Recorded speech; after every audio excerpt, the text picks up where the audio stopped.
Su Jinhwan is a beautiful girl, but her life is full of hardships. Growing up with her parents living separately, she has to endure the schemes and jealousy from her stepmother and half-sister. But one drunken night, she loses control and sleeps with Huo Li-chen, the heir to Huo Corporation. This has entangled their lives inextricably. Between budding feelings and unexpected calculations, can they hold hands and get through the storm? A love story mixed with drama, sweet but also full of twists and turns. Let us follow Lisa Manhwa together. A good morning, at a large hotel. The hotel room scene is messy, with clothes scattered all over the place. Jinhwan is still drowsy, moaning, "My head hurts so much." Then, she reached out to rub her aching temples. Suddenly, hearing the sound of running water, Jinhwan jumped up. "Why is there a—" She sat up abruptly, a thought flashing through her mind. A man, Su Jinhwan, the eldest daughter of the Su family. In a daze, Jinhwan recalled her memories.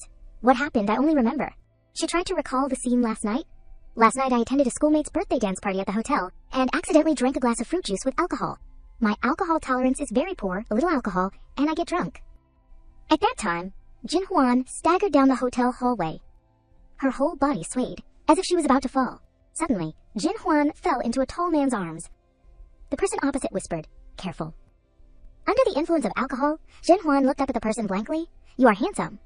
Then, she raised her hand and touched his body. "Your body is amazing." The man immediately warned, "Girl, you are playing with fire." At this time, his shirt buttons were wide open, and Jinhwan pressed close to him with her legs. He also cooperated, gently holding her ankle. Suddenly, Jinhwan forcefully loosened the other person's tie. In an instant, she had gained the upper hand. Then, Jinhwan gently touched his abs. "Hey?" His voice was a little hurried. "Do you know what you are doing?" The corner of her mouth slightly curved up, and she replied, "Touching you. Can't you feel it?" With that, Jinhwan kissed the man's lips without hesitation. In just a moment, the two were entangled. The other party had now taken the initiative, kissing even deeper. "Girl, relax a little." Ending the recollection, she rubbed her forehead helplessly. "Oh my god, I knocked down a man last night." Then, Jinhwan reached out for her underwear, thinking to herself, "I have to leave this place quickly, otherwise—" Suddenly, the door opened, and a person slowly walked out. She was startled and fell to the ground. "Ah." After a while, Jinhwan cautiously poked her head up. He only had a towel around his waist, and indifferently asked, "You are awake, Huo Li-chen, the heir to Huo Corporation." She immediately burrowed into the quilt, her voice a little embarrassed. "You are not allowed to come over here." Not long after, Jinhwan put on her clothes and dared to crawl out of the quilt. She turned to look at Li-chen, who was focusing on something.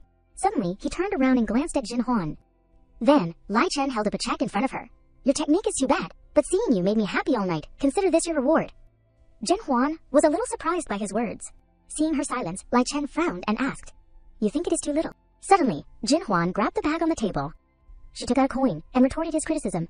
"Your technique is too bad. It made my back and shoulders ache, and my legs cramped. But seeing you stayed with me all night. This is the fee for sleeping with you." With that, Jinhwan let go, and the coin fell to the ground. Li-chen looked at her incomprehensibly. Jinhwan ignored him and walked away proudly. She did not forget to slam the door shut, bang. Once outside, she shyly covered her face. "My first time is gone, and I was mistaken for a prostitute. Luckily, I am not gentle," I retorted. Meanwhile, Li-chen was still stunned by Jinhwan's actions. He happily held the check tightly in his hand, his tone a little expectant. "Girl, you have successfully attracted my attention." At this time, Jinhwan was still blaming herself. "Drinking ruins everything. I still have to go to the hospital today to pay for my younger brother's medicine." Lost in thought, she walked to another place. Suddenly, a loud voice echoed, "Su Jinhwan." 2 hands rushed over quickly. The water under the lake immediately splashed up. She struggled to get her head out of the water and asked angrily, "Who is it?" Jinhwan was on the shore, with a smug expression, crossing her arms and said, "Sister, you are not careful at all. How did you fall into the lake?" "She is Su Jinhwan." Su Jinhwan's half-sister, she continued to mock. "The water is very cold down there. Hurry up and come up." With that, she reached out to Jinhwan. "Sister, hurry up and grab my hand. I will pull you up."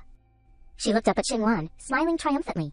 Jinhwan smoothed her wet hair, her eyes coldly looking at her. Then, she reached out and pulled Jinhwan's arm hard. "Ah." Immediately afterwards, Jinhwan fell straight into the pool. Then, Jinhwan used her hand to forcefully press her head into the water. Jinhwan struggled. "Help." Finally, she smiled with satisfaction. Jinhwan grabbed her hair and pulled her up. She immediately screamed, "Ah!" Jinhwan looked at her in surprise, coughing, "Ah, cough, cough, cough." Jinhwan smiled cheerfully and replied, the feeling of breathing being taken away little by little. Empty lungs. "Are you happy?" At this time, the people on the shore reacted. Jinhwan, are you okay? Hurry up and come up. Just then, Jinhwan grabbed her hair from behind. She immediately screamed, "Ah!" Jinhwan shouted loudly, "So Jinhwan, what else do you want to do? Cough, cough, cough." Jinhwan whispered in her ear, "Don't be so excited. I do not want to do anything. Just want to give you a warm reminder." She gently warned, "Don't play such childish and meaningless games in the future." Speaking of which, Jinhwan tightened her grip. "If there is another time, my hand may not let go so quickly." Finally, she smiled triumphantly and left. Jinhwan looked at Jinhwan's back and scolded angrily. "Su Jinhwan, just wait. I am not done with you." The sun was already high. Jinhwan walked on the street, soaked all over. Everyone around her focused their attention on her. Wow, so beautiful. While Jinhwan was shivering from the cold, the whispers continued. "Is she an artist? So beautiful." Jinhwan lamented. "So cold, sneeze." Suddenly a coat was draped over her. Lai Chen appeared before her, coldly saying, "If you want to be seen by others, you can refuse my coat." Suddenly he glanced down. Jinhwan immediately panicked. Thank you for your coat. If we meet again, I will return it to you." Suddenly he made a suggestion. "Where are you going? I will take you." She remembered the old things and was confused. Last night, so embarrassed. Remembering the intimate scene of the two, Jinhwan shyly refused. "Thank you, no need." She hurriedly left. "Bye, goodbye," but was grabbed by the arm. She was stunned by Lai Chen's actions. Then he raised her chin, making her shy and her heart beat wildly. What exactly does he want to do? He stroked Jinhwan's lips and teased, "Your scent awakens my desire. I want to continue." She tilted her head to avoid him, scolding inwardly. Damn, after a whole night, he still does not feel enough. But on the surface, she still politely said, "Last night was because I was drunk. Everyone is an adult. I won't take it to heart. You do not take it to heart either. I think we should not have any connection anymore, okay?" With that, Jinhwan hurriedly pushed Lei Chen away. "I have things to do. I will go first. See you later." She turned away. "Cough? I think it is better not to see you again." At this time, Jinhwan ran away, leaving Lei Chen staring blankly after her. Lai Chen crossed his arms and watched her figure, unconsciously smiling. The Su family. What a coincidence. At this time, Jinhwan was sitting in a taxi. She said anxiously, "Driver, go to the central hospital." In her heart, she was trying to calm herself. "My heart is beating too fast. Too embarrassing." A moment later, at the hospital, a voice sounded, "Miss, the balance in your bank card is insufficient. You can choose another payment method." Jinhwan was startled when she heard this. What? Impossible? She swiped again to try. The cashier awkwardly returned the card to her. "Miss, I am very sorry. The balance in your bank card is indeed insufficient. Please check carefully and come back later." Jinhwan suspiciously took the card. "Okay." She checked the card, then exclaimed in confusion, "Impossible." Jinhwan looked up at the computer screen. Account balance information. Account balance, 9 yuan and 90 fen. Available balance, 9 yuan and 90 fen. Transfer. Withdrawal. She recalled in confusion. When Grandpa passed away, he clearly established a maintenance fund for me, and living expenses would be transferred to me every month. She began to worry in her heart. My younger brother's leukemia requires him to take medicine every day. Once he stops taking medicine, the consequences are unimaginable. Unable to bear it, Jinhwan pursed her lips and frowned. "You people are challenging my limits." At the same time, at a large mansion. As soon as she entered, Jinhwan immediately asked, "Where's my dad?" The maid immediately replied but hurriedly stopped her. "The master is in the study, entertaining guests, Miss Beanie. Do not." Suddenly someone appeared, loudly, "Hey, stop." It turned out to be Su Furen, Su Jinhwan's stepmother. She arrogantly said, "The master is in the living room discussing business with distinguished guests. Do not disturb him. Go back to your room." Jinhwan was immediately unhappy, resolutely replying to her, "Get out of the way. I have something very important to find my dad." Su Furen was not someone to be trifled with, immediately retorting, "Whatever it is, wait until the master comes out to say it. Get out of here. Do not stand here and embarrass others." Jinhwan was still very determined. "I want to go in. Can you stop me?" Provoked, Su Furen angrily wanted to use force, while uttering insults. "You lowly thing with no education. Is that your attitude?" But she easily held her hand tightly. Then she challenged, "Dare to hit me and see." Su Furen was caught out and angry. "Oh my god, you lowly thing will be struck by lightning. What do you want to do? Let go, let me go." Just when it was dramatic, someone came and blamed. "Don't you know there are distinguished guests in the room?" Then, he stepped forward and scolded, "It is noisy and chaotic here. What kind of system is this?" Su Zhenxiang, Su Jinhuan's biological father. Su Furen saw him and pretended to be weak and flattering. "Lao Ye, I told her you were entertaining distinguished guests in the room. She still insisted on coming in." Jinhuan stood opposite and said directly, "Dad, did you stop my living expenses from the maintenance fund? That is the money I used to treat my younger brother." Hearing this, Jinggong was angry, snapping, "What does that karma have to do with me? The child your mother remarried and gave birth to? You still want me to care about his life and death? And you have already graduated. You can be self-reliant. In order to motivate you to work hard, lest you lose your will to play, I have decided to temporarily stop sending you living expenses. Jinhwan said helplessly, I do not need you to care about his life and death. I just want to get back what I should have. Xinguan came from afar with a gentle look. What is wrong, sister? There are guests at home. If you make such a fuss, others will see it and embarrass our Su family. Xingxiong agreed. Xinguan is still sensible. Then he began to persuade, Su Jinhuan, do not say any more, my heart is decided, it won't change. The maintenance fund will start to stop paying your living expenses from this month until you get married. Jinhuan was very uncomfortable hearing this, Dad. Absolutely not. Suddenly, Qingwan tripped, and the coffee cup in her hand flew out. Ah! To Jinhuan's surprise, Qingwan revealed a satisfied look. The coffee was poured directly on her, but fortunately she quickly pulled up her clothes to cover it. Qingwan pretended to be remorseful, sister. Sorry, I just slipped. I did not do it on purpose. Jinhuan frowned, disdainfully. TCH. Somewhere a voice sounded again. Quickly get burn medicine here. Hearing this, she was surprised. You. Seeing Lai Chen's appearance, Jinhuan wondered, why are you here? He did not answer, immediately held her wrist. Lai Chen was a little angry at this time. Didn't you hear burn medicine? Lai Chen's gentleness made Jinhuan slightly stunned and thought, he. At this time, Jinhuan continued to pretend to say, Sister, sorry, I really did not do it on purpose.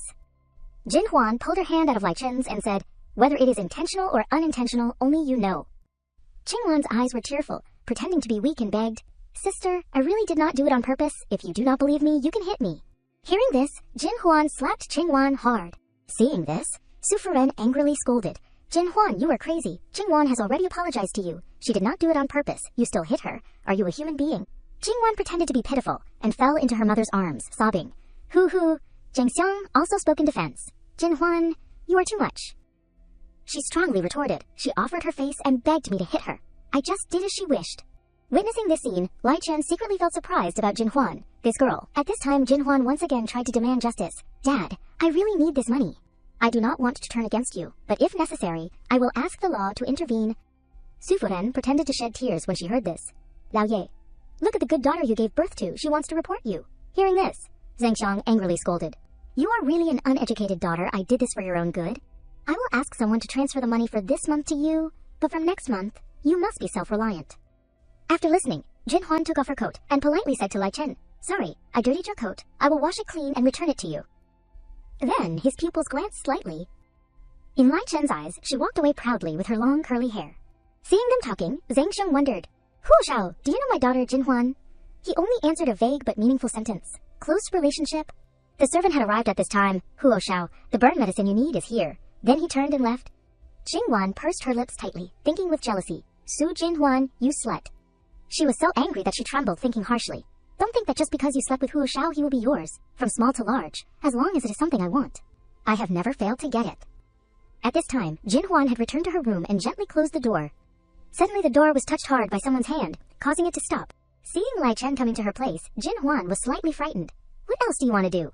He raised the bottle of medicine in his hand and said, You are in your house. What else can I do?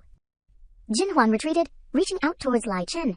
Giving me the burn medicine is enough. However, Lai Chen offered, I will help you. She immediately refused, no, but suddenly Lai Chen pressed her against the wall. Jinhuan looked up at him. Has anyone ever told you, you are very overbearing? Lai Chen reached out and pulled her waist. Then he lowered his head and said softly, I am overbearing, but I have to look at the person. Jinhuan turned her face away and sighed.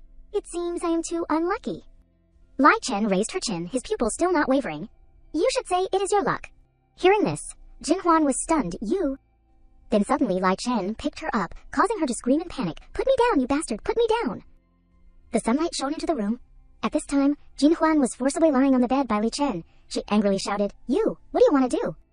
He approached her and teased, What do you think I want to do? Not letting it rest, Jinhuan angrily shouted again, You bastard, do not mess around. I will call the police. I won't be polite with you. Hearing this, Lai Chen only smiled lightly. Oh. Then, his hand gently brushed on her arm and said teasingly, I am really looking forward to how you won't be polite with me. Jinhuan's heart was beating rapidly at this time. Then, Lai Chen turned and sat down next to her, seriously saying, Next time if anyone dares to do this to you, I will definitely not let that person go. Jinhuan was embarrassed at this time, and thought, So it is just applying medicine. I thought he wanted to do something to me again. Looking at Lai Chen gently and meticulously applying the medicine, her heart beat wildly again. Jinhuan's cheeks blushed unconsciously, thinking in her heart, Damn, when this monster is serious, he is extremely handsome. But at this time, Xinhuan was secretly peeking from outside. She was angry and jealous. Why is it Huo Xiao again? I am the one who deserves to be his wife. After applying the medicine, Lai Chen gently stroked Jinhuan. You are tired all night. You should sleep. Try to rest. Hearing this, Jinhuan shyly avoided him. Don't say anymore. Then Lai Chen said coldly, My company has things to do. I am leaving. Just waiting for this, Jinhuan seized the reason, happily agreeing, right, work is more important. Lai Chen was confused by her joyful reaction, this girl. Seeing that Lai Chen had left, Jinhuan felt relieved and sighed. Phew, finally gone. Suddenly, Lai Chen stopped. Jinhuan turned around, worriedly wondering, why did you stop? Is there anything else? He turned slightly and said, Hua Lai Chen, my name. Hearing this, she was a little dazed. Huo Li Chen, this name sounds familiar, I have heard it somewhere. Then a few seconds later, Jinhuan was startled and screamed, Huo Li Chen, the man I thought was a gigolo I slept with all night. She leaned back on the bed, her whole body stiff. It is also the heir to Huo Corporation. Suddenly the phone had a notification. Your bank account has just received 25,000 yuan. The current balance is 25,00990 fen. She looked at her phone, her face full of worry. Fortunately, the money has been transferred, otherwise my younger brother would be done for. But what about next month's medical expenses? However, Jinhuan quickly regained her spirits. You people just make it difficult for me. If you can't kill me, consider yourselves losers. Then she changed her clothes and prepared to leave the house. When Jinsheng came, Jinhuan, you, and Huo Xiao. The corner of Jinhuan's mouth slightly twitched, and then she frankly replied, Ha! I and him have nothing to do with each other. You want to borrow my relationship to curry favor with him. Forget about it. Hearing this, Zhang Sheng angrily scolded. You! Why do you talk like that? I am caring about you. Jinhuan no longer kept her politeness, retorting, You really love me to the point of surprise. I thought there was not even the word care in your dictionary. Zhenshang said uncomfortably, You! What kind of attitude is that? At the hospital, a voice sounded, Young Master Xiao Yuan's sister, recently there has been a suitable bone marrow match for Xiao Yuan. The attending doctor announced, The surgery cost is 500,000. You can go home and raise the money. Surgery can be arranged next month. Hearing that large amount of money, Jinhuan was a little sad. I will go home and discuss it with my family. Jinhuan stood outside the ward and choked. Xiao Yuan. Her face could not hide her worry. I will definitely find a way to earn money for your surgery. It won't be long before you can recover. Xiao Yuan, you have to be patient a little longer. Then Jinhuan took a deep breath and took out her phone to dial something. Phew. When the other end of the line just picked up, Jinhuan said, Nuan Yu, help me find a date. The kind that is eager to get married. After meeting, we can immediately go register for marriage. In her heart, she thought, Didn't Su Zhengsheng want me to get married before handing over the inheritance from Grandpa to me? I will get married immediately and show him. 3 days later, she was sipping a glass of water when she heard someone calling, Miss Su, hello? The other party just came up and introduced. I am Yang Zifeng, this is Su Jinhuan's date. Jinhuan politely replied, Brother Yang, hello. Zifeng sat down opposite her and praised. The real person is even more beautiful than in the photo. Your skin is really white. It is really the model I like. During this time, Lai Chen was also at the cafe he sat behind, quietly listening to everything he said. Miss Su, your figure is so beautiful, even more beautiful than the famous celebrities. Jinhuan did not care. Straight to the point, Brother Yang, you must be very clear about my requirements. Zifeng was very confident, lifting his glasses and declaring, My family has a room. You will not suffer any loss marrying me, but you have to support my business. I heard that your dowry is shares in our company. I hope you can invest this money in my business. Hearing his words, she was speechless. Jinhuan frowned uncomfortably, but he still continued to say, My parents have no income now. I hope the money in your maintenance fund can be enough for them to retire. My car is a bit outdated. Your family is so rich. It is best to have a dowry of a car. It does not need to be too expensive. About 1 million will do, she asked directly. Do you have any other requirements? Zifeng immediately said a string of things. Our family is relatively traditional, so I hope we can have at least 2 sons. Jinhuan wondered, what if we have several babies who are all girls? Hearing this, Li Chen stood up uncomfortably. His words continued as he confidently approached, echoing Zifeng's sentiment. Naturally, we must continue to procreate. The Yang family cannot die out in our generation. At the same time, he was also approaching. Unable to bear it any longer, Jinhuan stood up and slammed the table, scolding, What do you take me for, Asao? After eating a few peanuts, you are spouting nonsense here. Get out! Suddenly, she glanced over and saw Lai Chen's arrival, surprising her. Damn, why is he here? How much of what Yang said just now did he hear? Afterward, Jinhuan became embarrassed, wanting to crawl into a hole and disappear. Lai Chen suddenly stroked her head gently. My love, what a coincidence. Do you mind if I sit next to you? Those words caused Jinhuan to immediately spit her coffee toward the opposite side. Jinhuan apologized hastily. Cough. Cough. I am sorry. I did not mean to. Zifeng, with coffee splattered on his face, was extremely displeased. You are so rude. Who is this man? What is your relationship? Why is he calling you, my love? Lai Chen simply smiled, while Jinhuan retorted irritably, I do not know him. He grabbed a napkin to wipe his face, annoyed. You! Suddenly, he looked at Lai Chen and recognized him. Young Master Huo. Seeing this, Zifeng immediately changed his attitude, standing up amiably. So it is you. Greetings. I am Young Zifeng. I had the pleasure of meeting you at Deng's birthday party a year ago. I admire your business acumen very much. I hope you can guide me. Lai Chen did not bother to pay attention, ignoring his outstretched hand. He politely pulled out a chair for Lai Chen and said respectfully, "Oh, look at me, young Master Huo, please have a seat."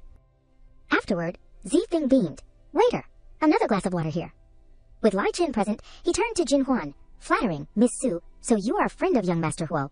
A friend of yours is a friend of mine." However, Jin Huan was not happy at all. Under the table, Lai Chen's leg rubbed against Jin Huan's, making her uncomfortable. "What the hell, this lecher?" He spoke with an air of dominance. "You are so funny, we have such a close relationship, more than just friends." Hearing this, Zifeng interjected, "That is wonderful. Miss Su, I am very satisfied with you. I can agree to your request and register for marriage immediately." This time, Lai Chen kicked Jin Huan's leg forcefully again. This made her angrily stand up and slam the table, shouting, "Shh, shameless." Zifeng thought Jin Huan was scolding him and explained, "Miss Su, I sincerely want to marry you. I am not a rogue. I forgive your rude words and actions." Hearing this, Jin Huan retorted, "You are sincere. Before even getting married, you are eyeing my family's assets, wanting me to support your parents, and wanting me to change your car. You see me as a tool for procreation." Hearing her subsequent words made him smile contentedly. "If you want to eat this, go find a sugar mama. This young lady is not up for it." Then Jin Huan concluded, "Get out of my sight." She scolded unhappily, "Get out of the way." Zifeng began to persuade her with hypocritical reasons. "Miss Su, it is an era of gender equality now. You want to marry me without contributing anything. Just wanting to see me as an ATM. With such flat chest, even if you take out money, I would not bother to accept it. You deserve not being able to marry." Hearing these words, Jin Huan could not hold back anymore, and poured the entire cup of coffee on him. "Is your master Erlang Shen? Why do you know how to bark? A smart dog does not block the way." Zifeng cursed unhappily. "Bitch, how dare you call me a dog in front of everyone?" She left angrily, telling him, "Don't just say I am scolding you in front of others. If you did not hear clearly, I can even engrave you on a tombstone. Meeting someone as uncultured as you is truly bad luck."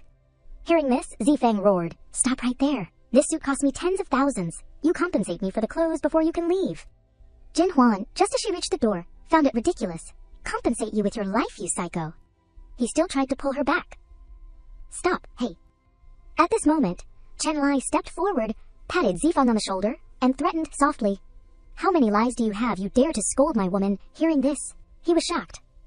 "What? She is your woman, young Master Huo. I did not know she was your woman. Please forgive me, it hurts too much." He frowned and warned him, "If you dare to scold her one more time, I will chop your head off. Got it?" Then Li Chen pushed Zifeng to the floor. He could only admit his mistake. "I won't dare again." Then he was pushed to the ground by Chen Li in pain. Outside, Jin Huan said reproachfully, "Nuan Yu, how could you introduce me to such an uncultured person?" She was a little upset. "You want to harm me and throw me into the fire, Nuan?" Yu on the other end of the line explained pitifully, "Your requirements are too special. There are not many men who agree to meet and immediately register for marriage. I will help you ask my aunt to see if there are any men suitable for you among her matchmaking candidates." Hearing this, Jin Huan sadly confided, "If I was not at the end of my rope, I would not bet my own marriage." Nuan Yu also comforted, "I understand. I have been saving 50,000 yuan over the years by, say, skimping on food and clothing. You can tell me anytime you need it." Jin Huan was a little touched again. "Nuan Yu, thank you." After saying that, she pressed the hang-up button. Jin Huan was walking, and turned into an alley. Suddenly she felt something strange. "Huh, someone is following me." Jin Huan began to tense up. Could it be a robber? Thinking this, Jin Huan clenched her bag tightly. Immediately afterward, she mustered all her courage, grabbed the bag, turned around, and was about to hit the person. "What do you want to do?" Jin Huan's hand, still in the air, was suddenly grabbed. It turned out that the person following her was Lai Chen. He leaned close to her again. "After one night of marital bliss, you are treating your man like this." Jin Huan exclaimed in surprise, "Huo Li Chen." She was angry and embarrassed, scolding, "Are you sick? Why are you haunting me? What do you want?" Contrary to Jin Huan's panic, Lai Chen said softly, "For the past 3 days, I have been having insomnia." Hearing this, Jin Huan was confused. What does your insomnia have to do with me?" This time, Lai Chen pressed Jin Huan even closer. "Of course it is related to you. You are the one who caused it. I have to demand compensation." Jin Huan turned her face away to avoid him. "You rascal, you scoundrel!"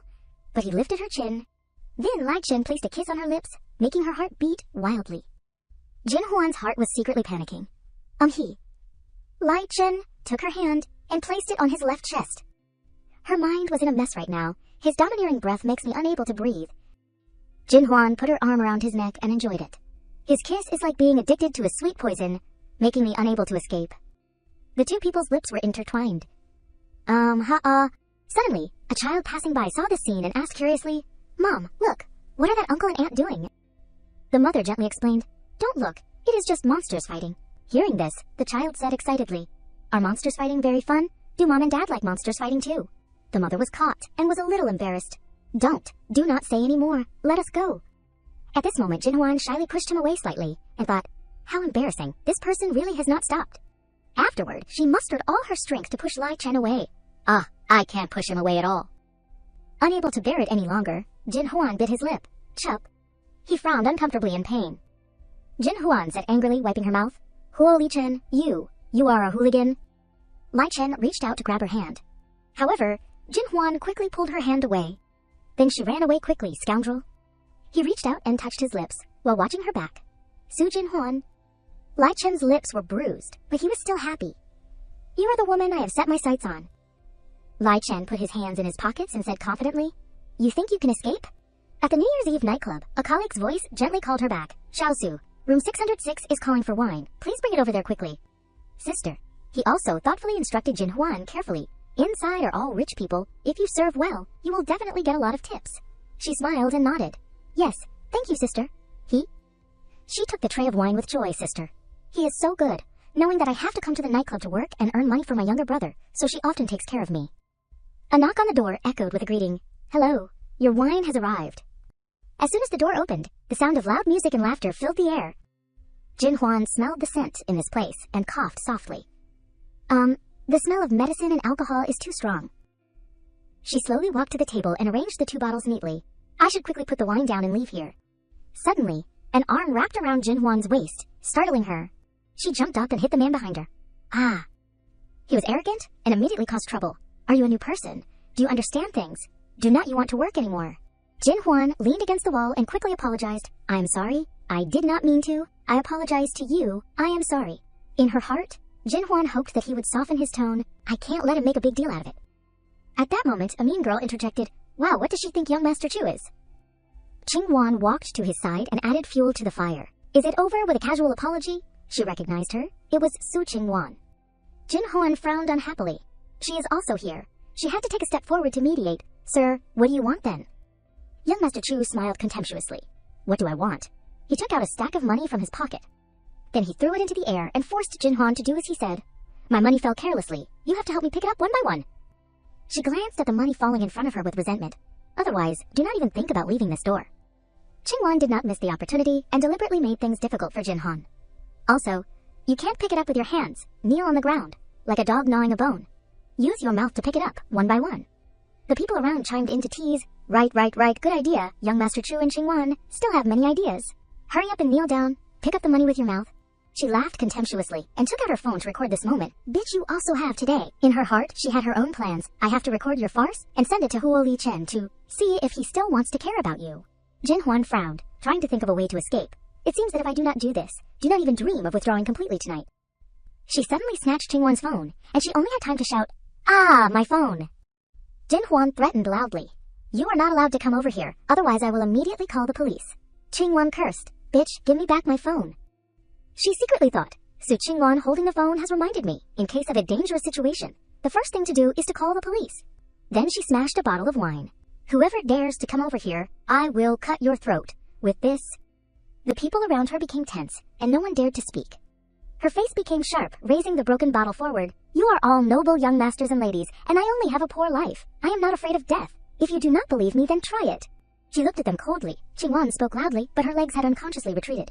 "She is just saying that. She does not dare. Everyone quickly catch her. Quickly beat her to death." Jinhwan sneered and dialed the number on the phone. "Oh, so you think I do not dare? Then you come here, 110. I do not want to harm others. If you have the courage, then you come over here." Young Master Chu was frightened and grabbed her wrist and pushed her forward. "Su Qingwan, you were the one who called the loudest. You go over there and snatch back the phone." She cried out in panic. "Number." Hearing this, he angrily slapped Qingwan, causing her to fall to the ground. Useless thing. Young Master Chu turned around and raised his middle finger. "There is not a single useful person." Then he had to curse her. "You have guts. Do not let me meet you again." The person named Chu led the group away. Let us go. She lay motionless on the floor, her hair disheveled, only twitching when she called, Hey, Su Jin-hwan. Jin-hwan glanced at her with contempt and threw it back. Return your phone. Get out of here. Keep playing with these rich young masters. Sooner or later something will happen. Jin-hwan held one side of her face angrily. Su Jin-hwan, you do not need to be smug. Sooner or later there will be a day. I will make your eyes shine. She did not bother to care. I will wait. She left, closing the door with a bang. When Jin-hwan disappeared, Jin-hwan fell on the chair. She breathed a sigh of relief. Looking back, she was afraid. Jin-hwan tried to regulate her emotions and thought, there are so many powerful people, I will definitely suffer with them. When I go back, I should still say a word to Sister He. It must be causing her trouble again. The door of the private room suddenly opened again. She frowned and looked outside. It turned out to be Lai Chen. He walked inside shakily. Jin-hwan's eyes widened in surprise. Who, Li Chen? She stood up suddenly, dazed and incomprehensible. Why, every time I am the most embarrassed, I will meet him. It is really a bad relationship. He did not say anything and approached Jin-hwan, to the extent that she was forced to sit on the chair. Jin-hwan asked in panic, You, what do you want to do? Lai Chen said softly, Be good, let me see. He gently touched her face worriedly. Why do you have to work in such a dangerous place? Under his gentleness, Jin-hwan replied, If I do not lack money, who would like to come to this place to work? Hearing this, Lai Chen put his hand around her waist and sighed and questioned. You lack money, why do not you accept my money? She hit him, shouting loudly. What do you take me for, a prostitute? He was stunned and did not know what to say next. In his heart he secretly denied, Of course not, but... Lai Chen looked directly into Jin-hwan's eyes. If I can conquer you in that way. After thinking for a while, he opened his mouth. Then let us make a deal. Lai Chen tilted his head and smiled. Name your price. Stay with me for a month. Hearing this, Jin-hwan was so angry that she clenched her fists. What do you mean is, you want to buy me like an object of yours? Seeing her angry, he immediately retracted the flippancy on his face and said seriously, You need money, I need you. You see me as your material needs. I see you as my physical needs. What is not appropriate? I can't be controlled by this girl. Just 1 month. I will definitely be bored. In his heart, he secretly thought, self-deception, is to not be because of her, but to cause a wave again. The self-esteem was trampled on. Jin-hwan angrily scolded, In the eyes of you rich people. Her voice was getting louder. Do you feel that as long as you have money, you can buy anything? After saying that, seeing Lai Chen stunned, she asked softly, Could it not be so? Even if she was scolded straight in the face, he only felt interested. Even being angry is so individual. I must be crazy. Seeing Lai Chen stay stunned, Jin-hwan waved her hand and slapped him hard in the face. Lai Chen's face darkened, touching his painful cheek. At this moment, Jin-hwan woke up suddenly, realizing that she was too angry and lost her mind. However, she proudly raised her head. I will not apologize. He raised her chin. Lai Chen gritted his teeth, saying each word, Do you want to die? Then he turned around and left, shouting loudly, Get out of here for me immediately. Jin-hwan quickly left, secretly breathing a sigh of relief. You scared me to death. She walked down the stairs, patted her chest to adjust her breathing. I was so angry just now that I felt dizzy. Jin-hwan's sadness has not subsided. But who told him to insult her personality, so hit harder a little bit, I do not care anymore. Continued to work. At the bar, she was cleaning up at the bar, while listening to the conversation of the two girls. Young Master Huo finally ate meat. It is so exciting. Is not young Master Huo a celibate? Will he be interested in women? Finally, she could not help but be curious. What are you all talking about? A female colleague recounted, Don't you know, young Master Huo ordered the manager to find 10 hot girls for him to have fun.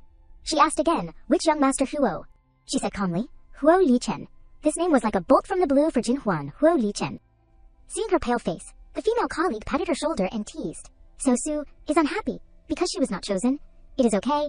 This time he is looking for 10 people. Next time it may be 20. Your figure is so fresh, you will definitely be chosen. Jin-hwan frowned, retreating and avoiding her hand. Even if all the men in this world die, I will not like him. Disgusting. After saying that, she left. Two female colleagues whispered to each other. What is wrong with her? She says the grapes are sour because she can't eat them. Maybe it is because she is too embarrassed. Do not care. She clenched the bottle in her hand tightly. Disgusting. In her heart, Jin-hwan secretly affirmed, I knew that men are not good. Suddenly, she opened her eyes wide. Oh. In front of her was a familiar figure supporting a strange man into an office, Su Qingwan. Then Jin-hwan's eyes turned to the drunk. This man. Jin-hwan vaguely felt familiar. I seem to have met him somewhere. In the brightly lit hotel room, Xiaoshuan was placed on the bed by Qingwan, groaning, She panted and complained, What kind of body is this, so heavy? His breath reeked of alcohol, still murmuring, Drink. I want to drink alcohol. Qingwan was rummaging through Xiaoshuan's wallet at this time. Young master, Do not be impatient, let me see first. From the wallet, she pulled out a personal ID, even if you are not the owner. Qingwan smirked smugly, but it will definitely be useful to me later. God is helping me. Suddenly, a piece of paper fell out. Oh! She picked it up and frowned. Successful marrow donation receipt? So kind. Still donating marrow. But is not this the hospital where that little brat is? Jinhwan's face flashed with discomfort. That bitch is not afraid of falling into sin and coming to this nightclub to earn money. Could it be that the little brat needs surgery? It should not be such a coincidence. Qingwan threw the wallet aside. Go back and find someone to ask. Then she turned her face to the bed. Next is. Then Qingwan climbed onto the bed. On the other side, Jinhwan sighed tiredly, leaning against the wall. Too tired, but for Xiao Yuan I must try hard. At this time, sister, he brought a list. Xiao Su. Next, I will give you this. The list has been written completely. She looked at it once, and immediately widened her eyes. Young Master Huo wants me to deliver it. Jin Huan pursed her lips and secretly expressed her sadness. I obviously tried my best to escape from him, but in the end, I have to go to him. Thinking about it, she tried to slip away. Zhang Gi, I am sorry. I just delivered 10 trips. My legs are sore. I want to rest for a while. Please ask someone else to bring it. In her heart, she was very expressive. I do not want to see him and other girls together. But her conspiracy failed, sister. He resolutely pushed her away. Oh, I know you are hard, but young Master Huo only specified you to deliver. He is our VIP. We can't defend him. You hurry up and go. After delivering this trip, you can rest leisurely. She did not repeat this decisiveness of hers. Wait, But without waiting for Jin Huan to finish speaking, she impatiently continued. Okay, hurry up and go. She could only sigh, accepting fate. It is over. Do less trouble. Jin Huan only has one goal. Earn money more urgently. She secretly thought. In my eyes, there is only hard work to earn money. Everyone is an ordinary person. This is my job. Opening the door and walking into his room is not scary. Unexpectedly, a hand pulled Jin Huan hard, startling her. Ah! A tall man held Jin Huan tightly in his arms. She struggled violently. What do you want to do? Let me go. He slapped Jin Huan hard, his tone contemptuous. Damn, woman. Let us see how arrogant you are. Now I have to let you know the power of this young master. The slap made Jin Huan dizzy and fell to the ground. Young Master Chu licked his lips arrogantly, walking towards her while unbuttoning each button. Is it obedient this time? Jin Huan's legs were limp. She could only crawl on the floor. Help! Help! He growled. Bitch! Young Master Chu's face turned black, grabbing her hair and pulling it back. Hurt me lose face in front of so many people. You are sure to die tonight. The pain made Jin Huan darken her face, unwillingly gnashing her teeth number. Immediately, she elbowed him. Get out. Young Master Chu swung his hand and hit Jin Huan, throwing her to the ground. You bitch, this young master has taken a liking to you. Is your blessing you still dare to resist? She sat up with difficulty, trying to think of a way to deal with it. I can't be destroyed in the hands of this scum man. Jin Huan took advantage of his inattention and picked up the ashtray. At the same time, he squatted down in front of her. This young master has taken a liking to a woman has never escaped before. If you are not obedient, you will be punished. Jin Huan chose the right time and smashed the ashtray on young Master Chu's head. Get out. He painfully held his forehead and roared, Ah! And she took the opportunity to escape, take this opportunity to run quickly. However, young Master Chu quickly grabbed Jin Huan's leg, his forehead was bleeding, and his eyes were red. No one has ever dared to hit me, you bitch! He held Jin Huan tightly, his eyes flashed with greed. I will not let you go. Immediately afterward, she used her knee, hitting him hard in the lower body. Young Master Chu painfully rolled to the ground. Jin Huan pointed directly at his face and scolded. I told you to let go. Did not you hear? Did your mother give birth to you, and did not teach you to respect women? I will teach you in place of your mother, you uneducated idiot. Do you think having money is so good? She also hit young Master Chu's lower body a few more times to vent her anger. Having money can arbitrarily bully others, trample on others. He was writhing and shouting, Stop! Ah! Do not hit me! Jin Huan's voice was getting higher and higher. When I said no, did you stop? Saying that, she continued to step on his lower body. You scum! You waste! Young Master Chu screamed miserably. Ah! Suddenly, the sound of footsteps came from afar. Jin Huan realized. Someone is coming. Leave here. From behind her came the voice of the underlings. Young Master, what is wrong with you? He roared. Ah, it is that bitch. Quickly catch her back here for me. She quickly ran away. It is over. Jin Huan looked around, trying to find a safe place. I must find a place to hide first. Seeing the person in front of her, she immediately widened her eyes in surprise. Oh my god, it is really a narrow road. He did not say anything, just pulled Jin Huan and held her tight. In the next second, without waiting for her to react, Lai Chen bent down and kissed her lips. Jin Huan stayed stunned. The sound of the two people's contact sounded ambiguous. She retreated slightly, her face blushing. You? Lai Chen interrupted. Don't move around, or I will hand you over to them. Jin Huan cursed, her eyes avoiding, shameless, taking advantage of people's misfortune again, taking advantage of me. At this time, young Master Chu's underlings had caught up, Su Jinhwan! Lai Chen held her in his arms, his eyes sharp as knives glancing at the two of them. Get out! Before his aura, the two of them quickly left obediently. Young Master Huo, I am sorry. We did not know young Master Huo was here. I am sorry. We bothered you. We are leaving immediately. Jinhwan hit Lai Chen's chest repeatedly. Huo Li Chen, why do not you let me go? They have left. Lai Chen grabbed her hand, scolding lovingly. You are really heartless, crossing the bridge and taking down the planks. Her shoulders trembled. All the humiliation of today seemed to explode. You are all in the same gang, relying on money and power to bully others. Her tears rolled down her cheeks, making Lai Chen startled. Are you crying? Jinhwan did not say anything, just brushed past his shoulder. His heart was heavy, and he comforted softly. Are you crying? She quickly left, leaving Huo Lie Chen standing there, watching her back. On the other side, Chu Xiao's group was distorting the truth and complaining. Your nightclub's waitress, Su Jinhwan, injured our Xiao. Our Chu family will settle this debt with you slowly. The manager tried to explain. There must be a misunderstanding. Jinhwan is a weak girl. How could she seriously injure Chu Xiao? One of them threatened aggressively. Misunderstanding. Our Xiao was beaten until his head bled. Can you afford the consequences? Within 3 days, you must hand over that bitch. Or we will shut you down. Let us go. Seeing the situation getting more chaotic, the manager turned to his staff and ordered, hurry up and find Su Jinhwan for me. Turn the whole nightclub upside down if you have to. Go, go, go, yes. Jinhwan was hiding in the restroom, calming herself down. She did not expect a man like Huo Li Chen to be afraid of her tears. She looked at herself in the mirror, lost in thought. But why did she suddenly become so weak in front of that man? She had never felt like this before. What was wrong with her? While she was fixing herself up, several women suddenly entered. One of them said bitterly, I am so angry. Such a good opportunity, and I did not even get to touch his clothes before being kicked out. What a waste, a total loss. The girl next to her chimed in, Huo Xiao's willpower is— Hearing this, Jinhwan froze. They were the girls chosen to serve Huo Li Chen. Indeed, they were all very beautiful. Huo Li Chen was not interested in them. So did not that prove that he was actually— Realizing she was thinking too far ahead, she immediately snapped out of it. Wait, what am I thinking? Huo Li Chen is a very dangerous man. He even made that outrageous request to be my patron. She pursed her lips, feeling confused. That kind of man had no heart at all. He just saw her as a toy to be discarded when he got bored. Why was she secretly happy just now? Jinhwan capped her lipstick. In her eyes, there was only resentment for Lai Chen. Don't think nonsense anymore. He is just a scum man. Then, she turned around and interrupted their conversation. You girls went to seduce him, and he did not touch any of you. Don't you think? Jinhwan smiled triumphantly. It is not that his willpower is strong, but that he is impotent. The girls froze upon hearing this.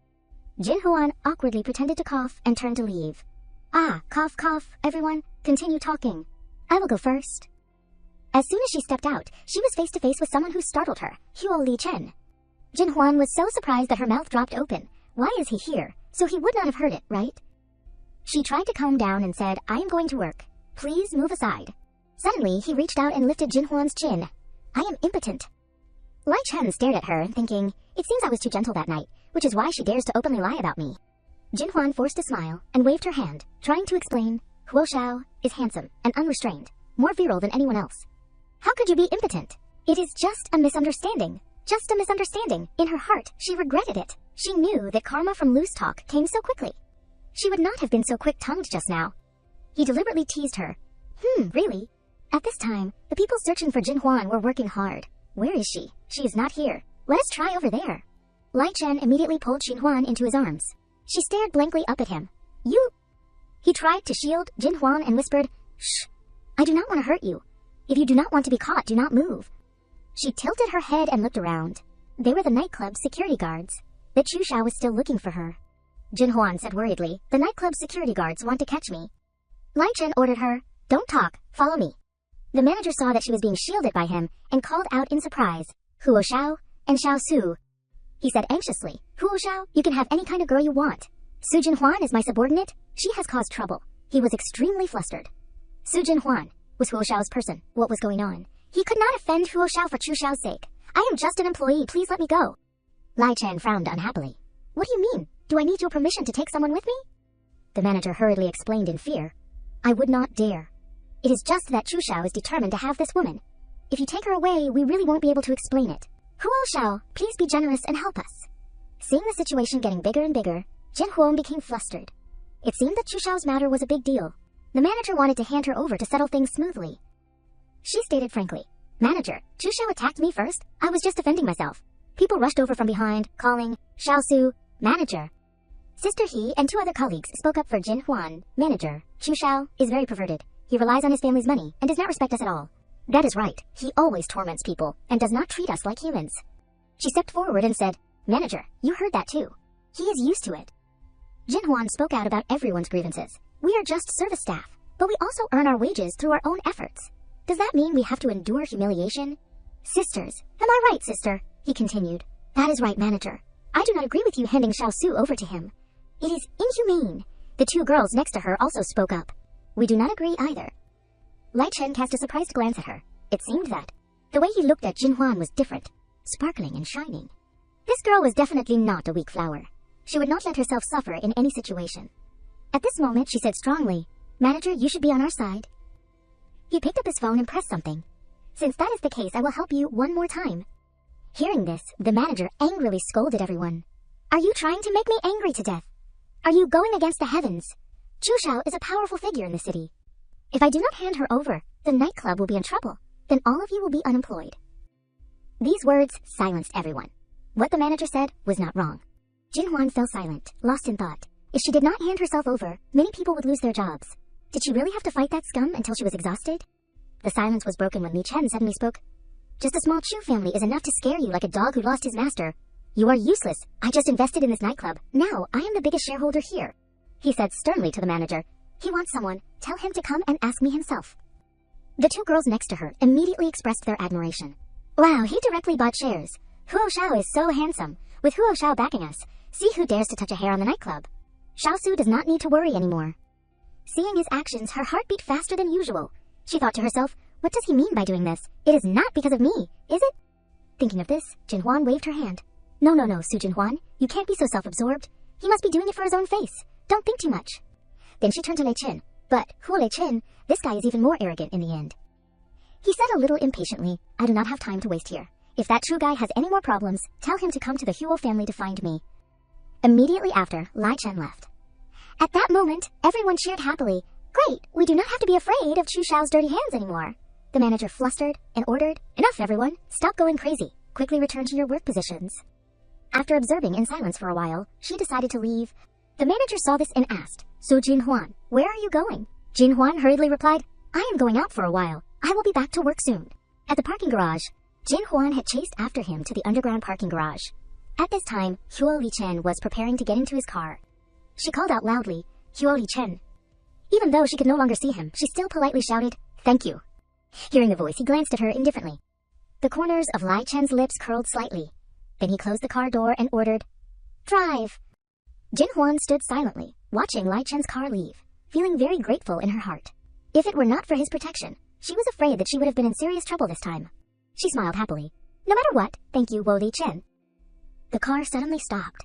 That girl just now was very beautiful. Anji was confused about Jin Huan's identity, but she was wearing a waitress's uniform. He leaned back and handed the documents to Lai Chen. Xiao, the madam asked me to postpone your meeting tomorrow afternoon. She said the Miss of the Lin family, who went abroad to study, has returned and will visit the Huo family tomorrow afternoon. He reached out to take the documents and asked Anne Jie, Oh, tell her the meeting is very important and cannot be postponed. Then Lai Chen praised as he flipped through the documents. She is really too free. She is finding all sorts of ways to arrange blind dates for me. He said worriedly, Xiao, you can cancel it once, but you can't cancel it for life. He sighed silently in his heart. She told me to cancel it again. Every time I do these things, the madam scolds me. I am getting squeezed between this mother and son like a plywood.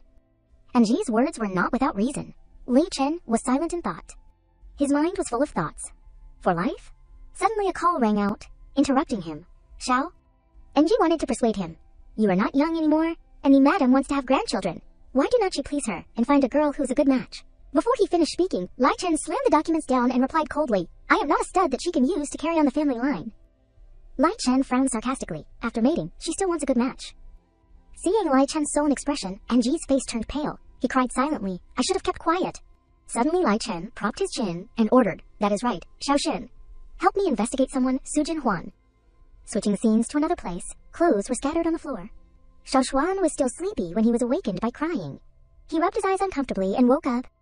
He suddenly realized that the sobbing was coming from right next to him. Qingwan trembled, covering herself with a blanket, sobbing.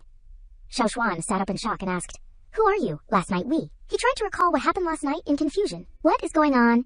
I only remember drinking a lot of alcohol at the nightclub last night. I was so drunk. Qingwan looked weak and said, "Last night was my first time. My family is very strict. If my father finds out, he will definitely beat me to death." Xiaoshuan suddenly blushed in front of Qingwan's delicate and pitiful appearance. He felt sorry for Qingwan having to suffer grievances, and his heart beat rapidly with emotion. Then Xiaoshuan took her hand. "I am sorry." He was determined to take responsibility. "I am very sorry for what happened last night. I will take responsibility. I am the Shao of the Huo family. Huo Xiaoshuan. Let me talk to your father." Qingwan cleverly refused. "No, this must never let my father know." Xiaoshuan was naively caught in her trap. She was not happy about his identity, and he felt moved. But in his heart, he secretly admired Qingwan. If it were another woman, she would have already urged me to get married. What a naive girl. Qingwan took his hand and continued to act with tears in her eyes.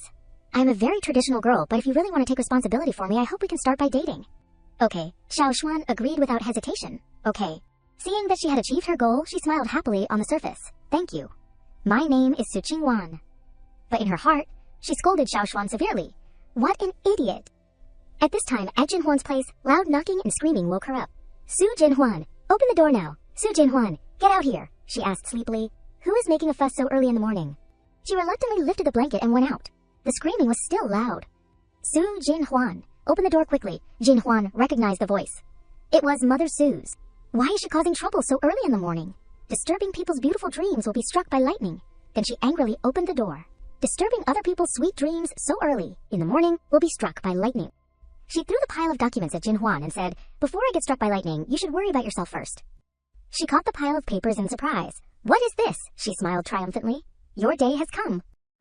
The more she read, the more her eyebrows furrowed. A moment later, Jinhuan slammed the door shut. She did not react in time and shouted outside, "Su Jinhuan!"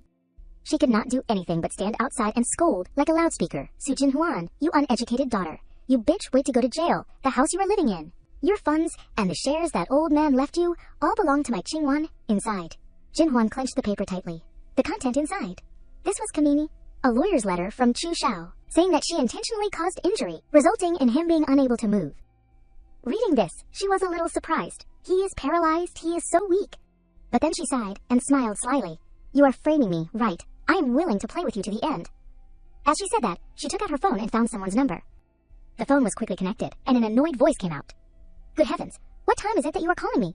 Jinhuan excitedly put one hand up to play with her hair. "Don't be annoyed yet, Huan Yu. I am involved in a lawsuit and I need your help." Huan Yu asked curiously, "Oh, help with what? Switching to the hospital?" Someone was loudly complaining. "I am so bored." That person got so angry that he smashed several empty bottles. "There is nothing fun in this damn place. It is all because of that witch." Chu Shao angrily drank beer non-stop. "I am so angry. It must be the old man's intention. He does not want to arrange a decent woman for me and deliberately wants to make me angry." Suddenly, he realized that someone was coming. The door opened, and Jinhuan gently stepped in. "Excuse me?" She spoke in a soft and enchanting voice. "Is this Chu Shao's hospital room?" He excitedly approached and grabbed Jinhuan's shoulder. "It is you." Chu Shao was extremely happy.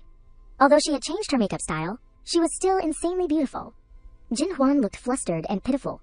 "Chu Shao, I did not intentionally hurt you. Please do not call the police, okay? As long as you do not report me, you can tell me to do anything. And I won't resist." Just waiting for that, Chu Shao shamelessly pulled Jinhuan towards him. "So you are scared now? Then hurry up and come and serve the Shao." She cautiously wanted to resist. "Hey, Chu Shao." One side of her dress slowly and unintentionally slipped down. Jinhuan pretended to complain.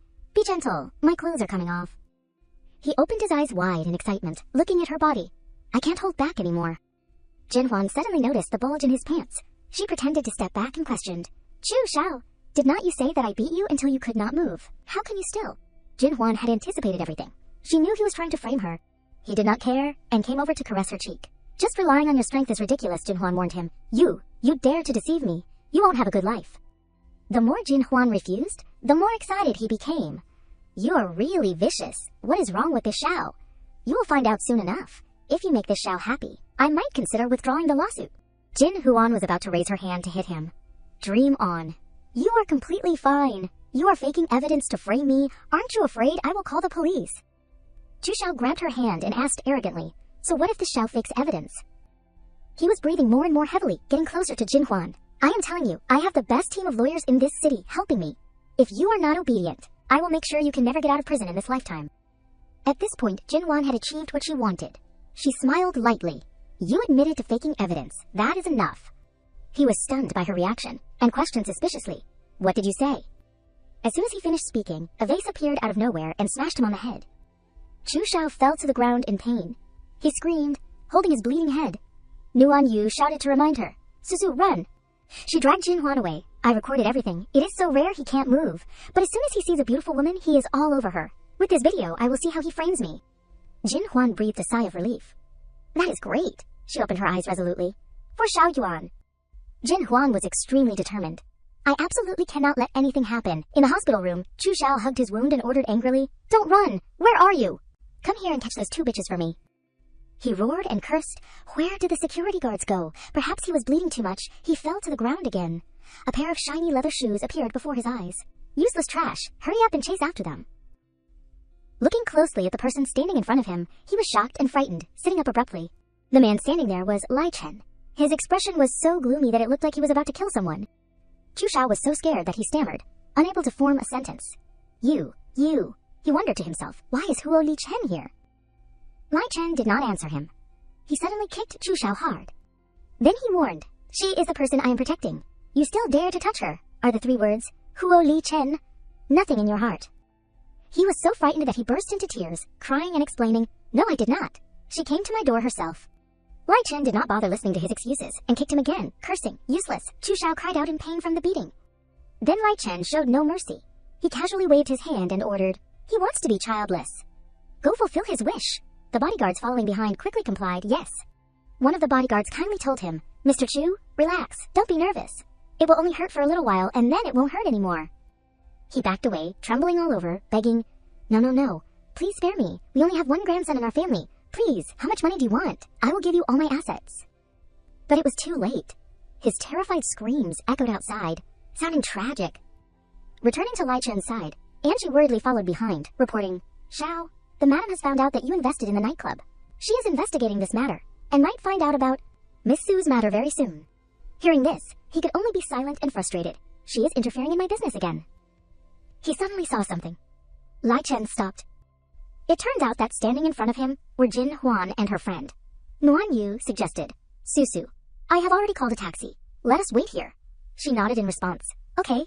Jin Huan seemed to sense that someone was watching. She turned her head back. Jin Huan saw him standing there silently looking at her, and unconsciously called out, Huo Li Chen. She did not expect to see him here. She could even meet him at the hospital. Did they have such a deep karma? Should she say hello? Jin Huan thought for a while and was about to say hello when he coldly walked past her. Lai Chen's actions made her freeze in place, looking at his back with trepidation. He is really too cold. Nuan Yu waved her hand in front of Jin Huan, wondering, Susu, what is wrong? Jin Huan regained her senses and replied, Nothing. She also understood the difference in status between her and Lai Chen. Huo Chen and I are indeed 2 people in 2 different worlds. He was interested in me before, but it was just a desire for novelty. She clenched her fists and made a difficult decision. Nuan Yu, the man you introduced to me before, please arrange for me to go on a blind date as soon as possible. Her heart was surging with strong waves. Xiao Yuan's health was getting worse and worse, and they could not delay any longer. Switching to a cafe, a voice rang out. Our agency knows many big figures. Zifeng smiled calmly and said, So, if Miss Su has any problems, you can find me at any time. Jin Huan smiled and secretly praised her friend. Nuan Yu had finally found her a man who seemed reliable this time. Suddenly he said, Miss Su, you do not seem to be very interested in me. Zifeng showed a hint of sadness and proactively asked, Is there something you are not satisfied with? Please tell me, and I can change. She immediately denied it and explained, No, I think you are very good, Mr. Li. I actually do not have any requirements. My only requirement is to get married as soon as possible. Faced with her strange request, Zifeng could not help but be puzzled.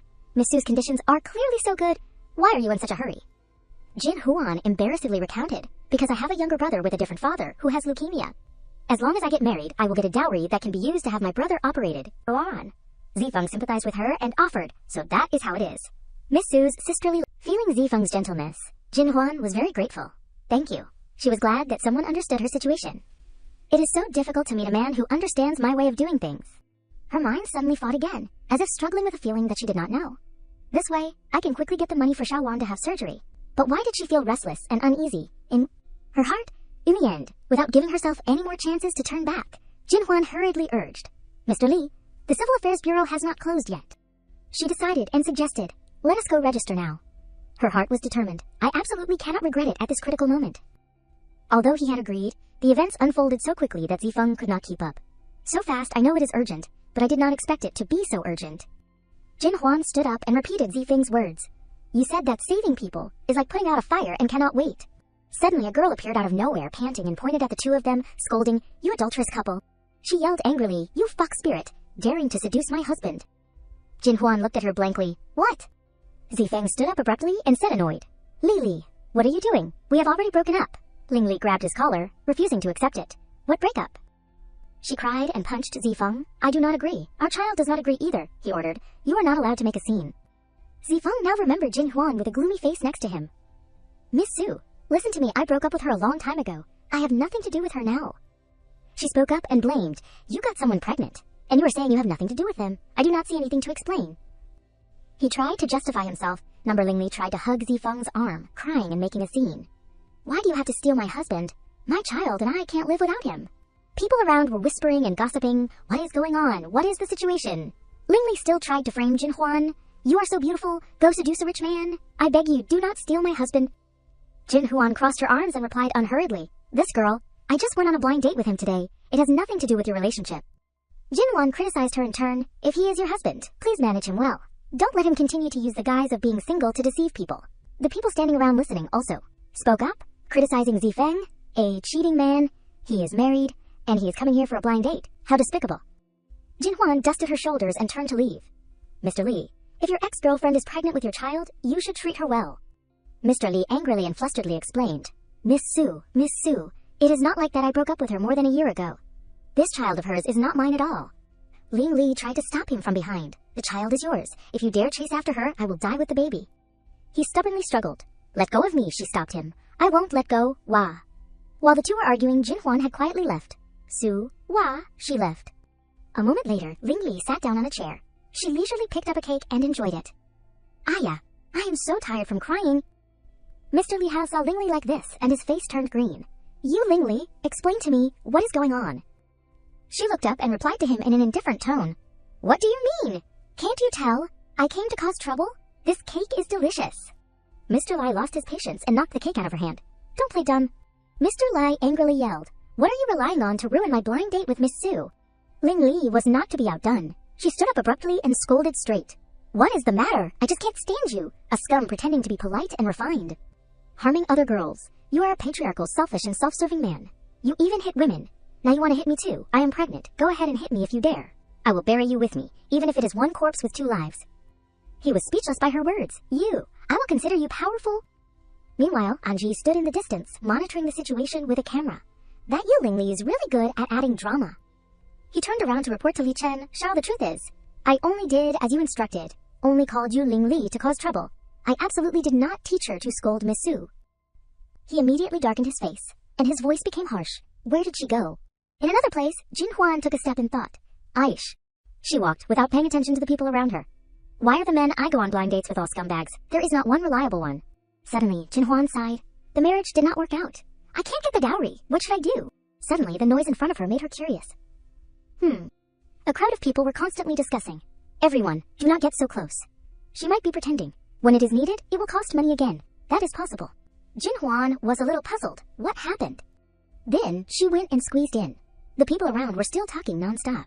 She is wearing brand-name clothes. She probably did not deliberately fall down to cheat people out of money. That is because you have not seen much. If you do not put on some makeup, how can you deceive people? But do not help her up anyway. Jin Huan was surprised when she saw the woman faint on the road. Oh no! Someone fainted. She did not hesitate to step forward to check on her. Get out of the way! Let me see what is going on with her. The people around hurriedly stopped her. Aya, girl. You definitely should not touch her. If something happens, you have to take responsibility. Even so, Jin Huan quickly put her hand on the woman's neck to check. She was shocked to realize she is not faking it. She is dizzy. Call an ambulance. After she finished speaking, she immediately rushed to perform chest compressions on the woman. Everyone, quickly move away. Don't crowd around here. Let the air circulate. Hurry. After Jin Huan examined her for a while, she said, I am going to do mouth-to-mouth resuscitation first. Lai Chan saw this scene and immediately ordered, call an ambulance. Angie quickly replied, yes. After observing for a while, he was stunned. Miss Su, not to mention that she has a good figure, she also knows how to save people. After he finished speaking, Angie glanced at Lai Chen. He could not help but think in his heart, the most amazing thing is that she has made my Xiao so fascinated. He does not do business worth several billion, and comes here to care about her blind date. He said, it is really amazing. Returning to Jinhwan's place, she was still trying to give her mouth-to-mouth resuscitation. Ugh. She happily announced she has a heartbeat again. Her heartbeat has recovered. At the same time, the doctor also quickly ran over. The patient is here, hurry up. She helped her up and checked on the situation. The patient has recovered from her dizziness. Fortunately, there was someone kind enough to help with timely mouth-to-mouth resuscitation. Otherwise, it would have been too late.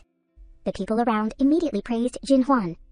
It is all thanks to that kind girl. She's really a kind beauty. That is great. Meanwhile, the doctor was still urgently urging, hurry, get her to the hospital immediately. Suddenly, she staggered as if she was about to fall. Suddenly, relaxing a little made her feel dizzy. Lai Chen quickly appeared and supported her.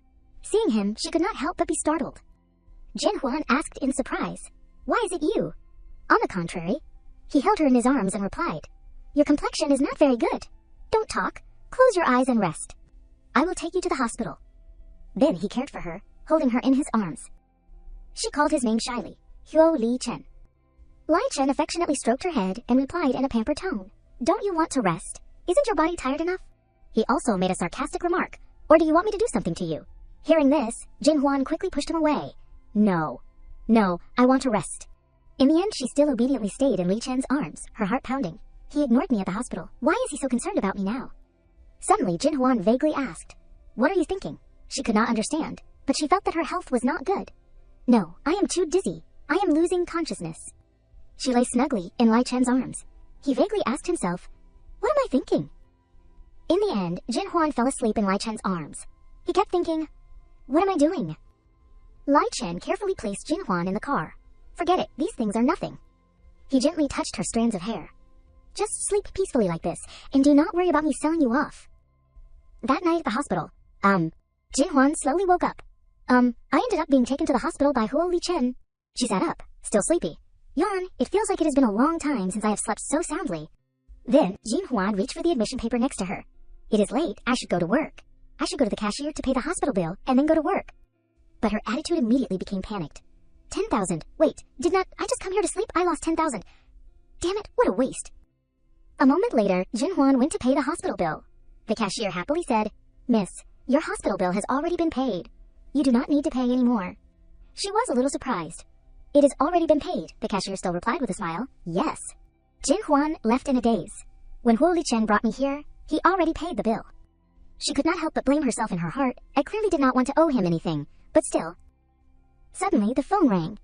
Looking at the screen, she could not help but be stunned. Xiaoyuan's chief doctor.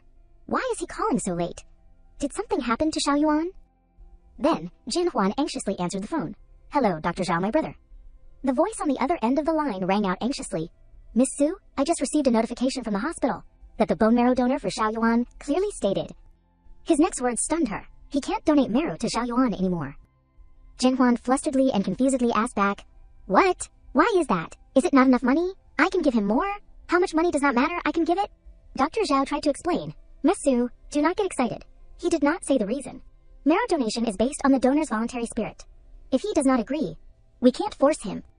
She continued to reassure her. This time, we missed a suitable marrow. We can wait again. There is still hope. At this time, Jinhwan said with a choked voice, We have waited for a long time. We finally waited for the right person. Xiaoyuan's health is getting weaker and weaker. I am afraid he can't wait any longer. Jinhwan shed tears in despair. Dr. Zhao, please tell me how to contact the marrow donor. I will go and beg him. Whatever the conditions, I will agree. Dr. Zhao still tried to persuade her. Miss Su, calm down a bit. I can't break my professional ethics. Jinhwan became calm. She wiped away her tears. Sorry. I could not control my emotions. That is why I spoke so confusedly. Afterwards, she wiped her tears while listening to Dr. Zhao say, It is okay. I understand you. Dr. Zhao continued to encourage her. Miss Su, at this time, we must be optimistic to face it.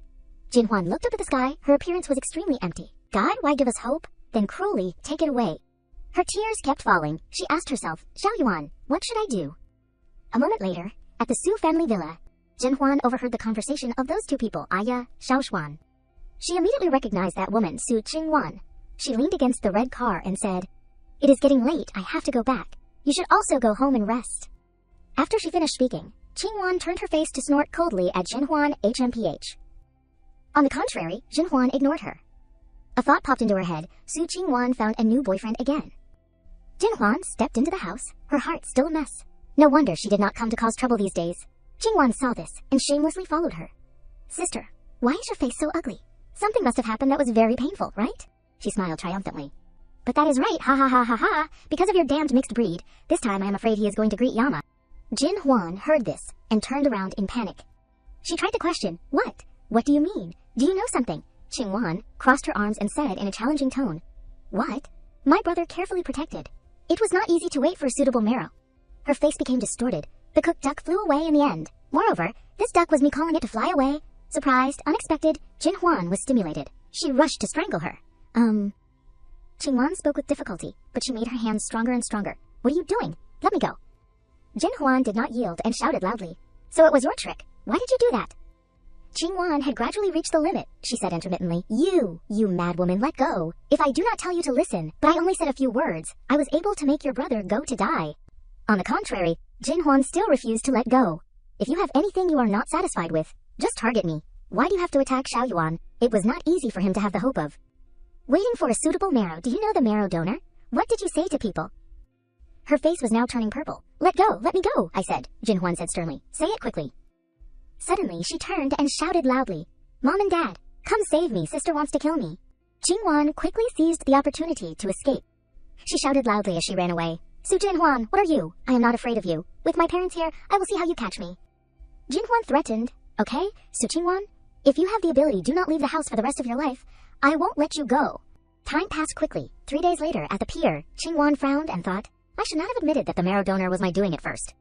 She cursed Jin Huan as she walked. Su Jin Huan is really a madwoman. Immediately afterwards, she turned around, her tone harsh. Su Jin Huan, you are not allowed to follow me anymore. Jin Huan stubbornly questioned, Tell me who he is. Qingwan scornfully walked away. You psycho, then you just keep following me. Now I have to go to the party on the yacht. See how you come along? Jin Huan was stopped by 2 bodyguards. Sorry, madam, you can't enter without an invitation. She quickly stopped. Okay. Jin Huan frowned and thought, I will consider you powerful, Su Qingwan. Then I will stand outside. Suddenly, Anji appeared from behind. He greeted happily. Hi. Miss Su, what a coincidence. Are you also here to attend the party on the yacht? She replied a little awkwardly, I want to go, but Seeing this, Anji quickly offered an invitation. This yacht belongs to our young master. Tonight, our young master is hosting a birthday party. If you do not mind, you can come on board with me. Jin Huan happily replied, Really? Why would I mind, Assistant Shen? Thank you. Anji hurriedly waved his hand. Don't be polite. Do not be polite. I should thank you for coming. After he finished speaking, Anji looked around for a while and then said shyly, But, your look. You should still put on some makeup. Jin Huan was stunned, huh? He quickly added, Don't worry. There is a makeup artist on the boat. Please follow me. Dressing room? Anji led Jin Huan into the room. Miss Su, we are here. The room was decorated with all luxurious things. The cabinets were full of brand name accessories. Wow, there is a dressing room like this on the boat. There were not only her in the room, but also several staff members following to help. Miss Su, just leave the rest to us. Jin Huan nodded shyly. Huh, okay. She was still lost in thought. It is really grand. It is like it was specially prepared for me. Assistant Shen was still smiling contentedly with his arms crossed. Miss Su has not noticed anything yet. He happily kept smiling in his mouth. My work efficiency is so perfect. If young master does not reward me with a big red envelope at the end of the year. Afterwards, NJ went to see Lai Chen outside the hall, young master. He respectfully announced, It has been arranged. He only glanced back coldly and nodded slightly. Okay? After a not short, not long time, the staff member gently announced in her ear, Miss Su, the makeup is done. Jin Huan stared blankly at herself in the mirror. Is this me? It seems that I have never been so beautiful before. The makeup artist straightened her hair and praised incessantly. Miss Su, you are so beautiful. I have done makeup for many famous young ladies, models, and stars, but you are the most outstanding among them. She shyly lowered her head and coughed lightly. It is because your makeup technique is top-notch. After they finished, the two of them led her to the back of the fitting room. Miss Su, we have prepared some dresses. Choose one that you like. Jin Huan gasped in amazement at the luxurious beauty. Wow, these dresses are so beautiful. The staff member smiled gently. Miss Su, take your time to choose. They all had the same thought in their hearts. Maybe Miss Su does not know. All these things were prepared for her by young Master Shuo. Jin Huan chose back and forth, and finally liked one. Choose this one. The assistant smiled and led Jin Huan to the small room. Miss Su really has a good taste. This one suits your figure very well. Please follow me to the dressing room. She smiled in response. Thank you. But in the room, Jin Huan was struggling with the off-shoulder pink dress, unable to pull the zipper all the way up. She quickly asked for help. Makeup artist, I can't pull up the zipper. Please pull it up for me.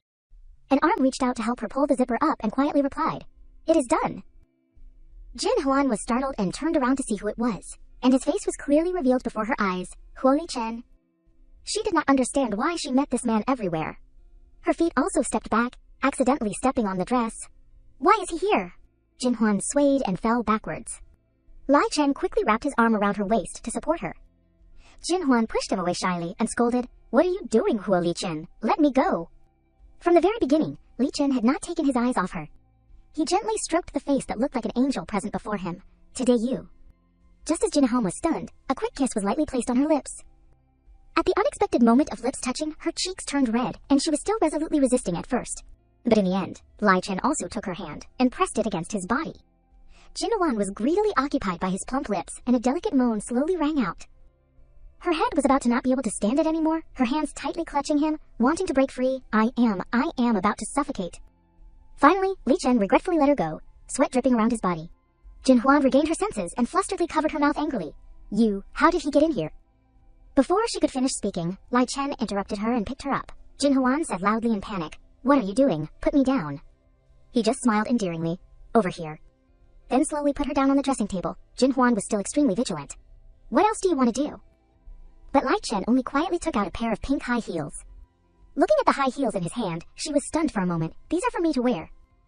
Lai Chen also slowly knelt on the floor, just to do the caring action of putting shoes on her feet. Jin Huan was stunned to the point of panic. Huo Li Chen. Seeing him carefully and thoughtfully, her heart began to beat out of rhythm. Jin Huan felt uncomfortable. Her cheeks were already as red as ripe tomatoes. "I can wear them myself." But he did not say anything more. His hands still slowly stroked those delicate white feet and thought to himself, "Too small, but it was just right to fall on me that night." Seeing Lai Chen still motionless, after a long time, she had to shout to break this tense atmosphere. "Hey, can we go now? Want to hold my feet until when?" He nodded inside, then slowly put the shoes on her feet. "Okay." Jin Huan jumped down from the table and walked a few steps, and had to exclaim in amazement, "It is amazing. Expensive shoes are different, too comfortable. It is clearly high heels, but it is very soft." Below, he quietly slipped his hand through hers and took it. Lai Chen shyly glanced at her and took a temporary excuse. "Today is my brother's birthday. Tonight I am missing a dance partner." Jin Huan widened her eyes and made a suspicious face. "No way, you are missing a dance partner. Are you kidding me?" Suddenly, he turned to stare at her, causing her to say something in embarrassment. "Why? What is wrong?" Lai Chen moved closer, creating a sweet scene, then poured sweet words into Jin Huan's ears. "I am missing you." Just that one sentence made her eyes become dazed. Although her heart was beating wildly, her reason was still firm, trying to stay calm. "Su Jin Huan, wake up. Do not be moved." But Jin Huan's reason would not allow herself to be soft-hearted. "No, Huo Chen, do not try to tempt me. That night was just an accident. I know you were just feeling a temporary novelty." As soon as she finished speaking, she turned and quickly ran away. "I have things to do. I am not playing with you anymore." Assistant Shen outside happened to see this scene, and a huge question mark appeared in his mind. His face was covered in sweat as he watched Jin Huan push young Master Huo further and further away. The young master had never been so gentle before, yet he still could not win her over. He thought Miss Su was going to refuse but still accept. Amazing, just amazing. Lai Chen staggered out of the room with a dazed expression. Angie could not help but cover his mouth and secretly laugh. He never thought he would actually see the young master looking so defeated in his life. The boat was bustling with preparations, waiting for the fireworks show that would welcome tonight's party. Jin Huan looked around, searching for someone. Where's Su Qingwan? She became more and more lost in thought. If it was really as she said, the donor must be wealthy. After all, Su Qingwan only knew how to associate with rich young masters. Behind her, the crowd started to whisper when they saw Jin Huan, so dazzling, walking back and forth on the yacht. Wow, who is that? Which family's daughter? So beautiful. Finally, in the bustling crowd, Qingwan recognized her, Su Jin Huan. She muttered and gnashed her teeth in her heart. Damn it, how did she get on the boat without an invitation? And she is dressed and made up like that to steal the spotlight. Qingwan stepped forward and clung to her sister's arm. Su Jin Huan, why are you here? She smiled faintly, silently curling her lips, not bothering to care. If you can be here, why can't I? What, are you scared? She provoked, making her so angry she almost coughed up blood. Come with me first. Let us go outside and talk. Once outside, Jin Huan grabbed her by the shoulders and accused her. Su Qingwan, you know what I want. I am giving you one last chance. My brother is still waiting. As long as you get back the donor's consent, I won't pursue what you have done. Qingwan, caught red-handed, stubbornly denied it. What does your brother's life or death have to do with me? Do I decide whether someone donates or not? You are crazy? Her eyes glared at the woman in front of her. It was all because of her schemes behind her back. She struggled to break free. Su Jin Huan, let me go now. but Jinhwan still would not let go, forcing her to confess all her tricks. Speak quickly. Suddenly, Qingwen changed her expression and began to act weak and pleading. Wah! Do not hit me, sister! What do you want to know? I will tell you! I will tell you everything! Qingwen immediately changed her expression. Jinhwan narrowed her eyes warily. What trick was she up to now? As soon as she turned her head, she was stunned. What the hell are you doing? The strange man held her back, helping her out of her predicament. What do you want to do to Qingwen? Let her go. Jinhwan quickly recognized him as Xiaoshuan. Wasn't this the man that Su Qingwen had brought upstairs that night? With someone to rely on, Qingwen threw herself into the man's arms, crying, Are you okay? Don't be afraid, I am here. She pretended to be scared, using him as a shield. Xiaoshuan, wah. She started to vaguely recognize someone familiar. Xiaoshuan, Huo, Xiaoshuan. It dawned on Jinhwan that he was the eldest son adopted by the Huo family. It was said that Madame Huo treated him even better than her own children. Seeing Qingwen still crying, he gently patted her back. It is okay now, it is okay now. Then, his face darkened as he turned to reproach Jinhwan. Who are you? Who allowed you on the boat? Lai Chen appeared stylishly, coming to the rescue of the girl in his heart. She is my dance partner. I invited her. Qingwen immediately returned to normal, smiling and greeting him. Huo Li Chen. In her heart, she was overjoyed as she separated from Xiaoshuan. Oh, the legitimate heir of the Huo family. I have finally met him again. Xiaoxuan also noticed her sudden change of heart, his eyes filled with disappointment. Jinhwan witnessed everything and sneered, looking down on her. So that is how it was. She only saw Huo Xiaoxuan as a stepping stone. Huo Li Chen was her real target. Suddenly, he wrapped his arm around her shoulder, pulling her close to him. Lai Chen wrapped his arm tightly around Jinhwan's waist, declaring his ownership. She is my girl. I brought her. Is there a problem? He felt a little embarrassed and made a small sound. So she is your dance partner, uncle. Xiaoxuan stared intently at the other man, lost in thought. It was the first time he had seen Huo Li Chen bring a girl to his side. Hadn't he always been indifferent to women? Jinhwan blushed, preparing to pinch Lai Chen as revenge. Who was his dance partner? He was acting so natural. But he was faster, grabbing her hand and smiling as he introduced her. That is right. I have not had time to introduce you to my elder brother yet. Qingwen interrupted, using a fake tone to smooth things over. Brother Tian, let me introduce you. This is my sister, Su Jinhwan. We just had a small misunderstanding. It is nothing. Xiaoxuan quickly apologized. So you are all acquaintances. I was too hasty just now. Sorry. Then he wanted to go inside the hall with her. The dancing is about to start, Qingwen. Let us go in. But she insisted on dragging Jinhwan in to make a fool of her, using the opportunity to put her down. By the way, sister, let us go dancing together. In her heart, she had already planned to humiliate her. You have never learned to dance, and you have never been to a ball. Let us see how you dance. Jinhwan was stunned, not knowing how to respond. Qingwen sneered contemptuously. Su Jinhwan, you are definitely going to make a fool of yourself this time. She lowered her head, bluntly refusing but hesitating slightly. I do not want to dance. Her words reminded Jinhwan of unhappy memories. Mrs. Su's biological daughter, Su Qingwen, was good at everything. Etiquette, talent, but she did not want to spend money for me to learn these things. Lai Chen looked at her blankly and asked, his eyes full of affection, You are my dance partner. If you do not dance, who will I dance with? Jinhwan secretly glanced at him as if admitting a fact. I have never learned. Aren't you afraid I will embarrass you? But Li Chen did not refuse at all, wrapping his arm around her waist. I do not know what embarrassment is. He did not care at all, putting his arm around her waist and confidently walking into the party. Let us just improvise and see what happens. Just relax and come with me. I will see who dares to make fun of you. But Qingwen frowned and flew into a rage. Su Jinhwan, what are you relying on? As soon as they entered the party hall, she said timidly, Huo Li Chen, I really can't do it. Let us go. Lai Chen squeezed her hand as a sign of encouragement. I said you can, so you can. He did not hesitate to pull her into his arms. The Su Jinhwan I know is not a shrinking turtle. Jinhwan was flustered, not knowing how to explain. But right now, I just want to be a shrinking turtle. As soon as she said half a sentence, she stopped. I came to investigate the matter, not to attract attention. Lai Chen gently agreed. All right, little turtle, raise your hand and put it on my shoulder. She blushed shyly and retorted, Who is a little turtle? But he suddenly pulled her closer. Her cheeks were flushed, and she had no choice but to put her hand on Lai Chen's shoulder. You are doing this on purpose, are not you? Her mind was now in a jumble. I remember this dance is not supposed to be so close. Looking at Jinhwan huddled in his arms like a child, he thought, So cute, I want to pinch her. Lai Chen leaned closer and gently instructed her, Su Jinhwan, relax, follow my rhythm. Jinhwan was like a little deer cornered, both flustered and scared. Slow down a bit. Jinhwan tiptoed and turned halfway around. Her body still moved gently to the music. She shyly looked at Lai Chen and thought, It seems. It is not that difficult. Lai Chen looked at her, his voice somewhat gentle. It is very simple, is not it? Jin Huan did not know how to answer, only softly uttering a word. Yeah. Seeing Jin Huan and Lai Chen dancing made everyone around them exclaim in admiration. Oh my god, which family's daughter is dancing so beautiful? Isn't that young Master Huo beside her?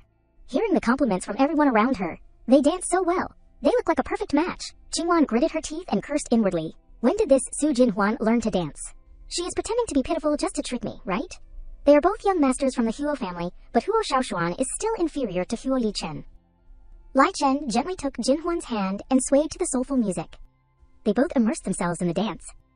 Jin Huan's heart rate increased and pounded rapidly. She gently called out his name, Huo Li Chen. Lai Chen did not say anything, only looked at her with affectionate eyes. A waiter stepped forward, interrupting the ambiguous atmosphere between the two. Su, young master, the master invites you. Lai Chen turned his head and replied, okay. He kissed Jin Huan on the forehead and instructed her, go for a walk first, wait for me to come back. Jin Huan only replied with a soft She watched his departing figure and stroked her chest, breathing a sigh of relief. He is finally gone. Whew. This young Master Huo is like a light bulb. With him around, everyone will be staring. Looking at the attractive food on the plates, Jin Huan's stomach rumbled. I am so hungry. I have not eaten anything tonight. She quickly grabbed a few pastries for her plate. The pastries here are so good. I have to eat something to fill my stomach. Then she happily enjoyed them, not forgetting to exclaim, so delicious. A voice beside her caught her attention. Hey, who are you? You are such a beautiful girl. How come I have never seen you before? The person who called out to her was Lin Zia, a wealthy young lady from the Lin family. Jin Huan calmly put a piece of cake in her mouth and asked, what does it matter to you who I am? Zia's face darkened, and she pointed her finger. You and my fiancé are together. Of course it concerns me. Jin Huan's face stiffened as she retorted, who is your fiancé, Huo Li Chen? Then you should be worried about keeping your fiancé close, because he told me he is still single. Zia was left speechless. Zia heard this and frowned. You? Just then, Angie interrupted, cutting off Zia's words. Wait, Miss Lin Zia. He gave a professional smile. Don't you want to know what our young master's hobbies are? Can we go over there and talk about it in more detail? Zia was overjoyed to hear this. Really, as long as it is about him, I want to know. Angie replied, really, just come with me over here. But he thought to himself, don't provoke the person that the young master treats like a treasure here. Jin Huan watched this scene and silently cursed in her heart. I knew none of these rich people were any good. He already has 3 fiancés, and he still comes to tease me. That damned Huo Li Chen. Zia thought of something and picked up a glass of wine. Oh, right. She directly splashed the wine towards Jin Huan, pretending to cover her mouth. Oops. The wine splashed directly onto the dress she was wearing, causing Jin Huan to be stunned. Angie exclaimed in panic, Miss Lin, how could you do that? But Zia covered her mouth and laughed mockingly. Sorry, my hand slipped. Jin Huan was not to be outdone. She grabbed the hem of her dress with one hand and said, all right, I was just thinking this dress was too cumbersome. Then she decisively tore off the hem of her dress, surprising everyone around her. Wow. Looking at the torn hem of the dress, Angie could only exclaim, well done! Leaving Zia standing there, Jin Huan walked away calmly, leaving behind a sentence. Everyone, do what you need to do. I am going to fill my stomach first. Zia felt suffocated and stomped her feet irritably. Is that okay too, Assistant Shen? Anji was also upset and nudged his hand, causing the tray of wine in the waiter's hand to spill. The dark red wine spilled onto Zia's dress. Oops! She angrily questioned, Shen Angie, what are you doing? Angie raised his hand, indicating innocence. Sorry, Miss Lin, I accidentally slipped. Jin Huan could not help but laugh as she witnessed this. Zia yelled, raising her hand to hit someone. Shen Angie, what are you? Angie did not dodge, enduring a painful slap from Zia. Jin Huan exclaimed in surprise, Assistant Shen. Zia left angrily, carrying her anger with her. Jin Huan approached and asked with concern, Assistant Shen, are you okay? Anji replied tiredly, I am okay. He rubbed his cheek and smiled. If I do not get slapped by her, this won't end. She is the only daughter of the chairman of the Lin Group. But in his heart, he was calculating. This is called a work injury. I got beaten for standing up to protect Miss Su. How much of a bonus is the young master going to compensate me with? Jin Huan asked with concern, do you really not need me to go with you? But Anji happily comforted her. It is okay. I will go find some ice to apply myself.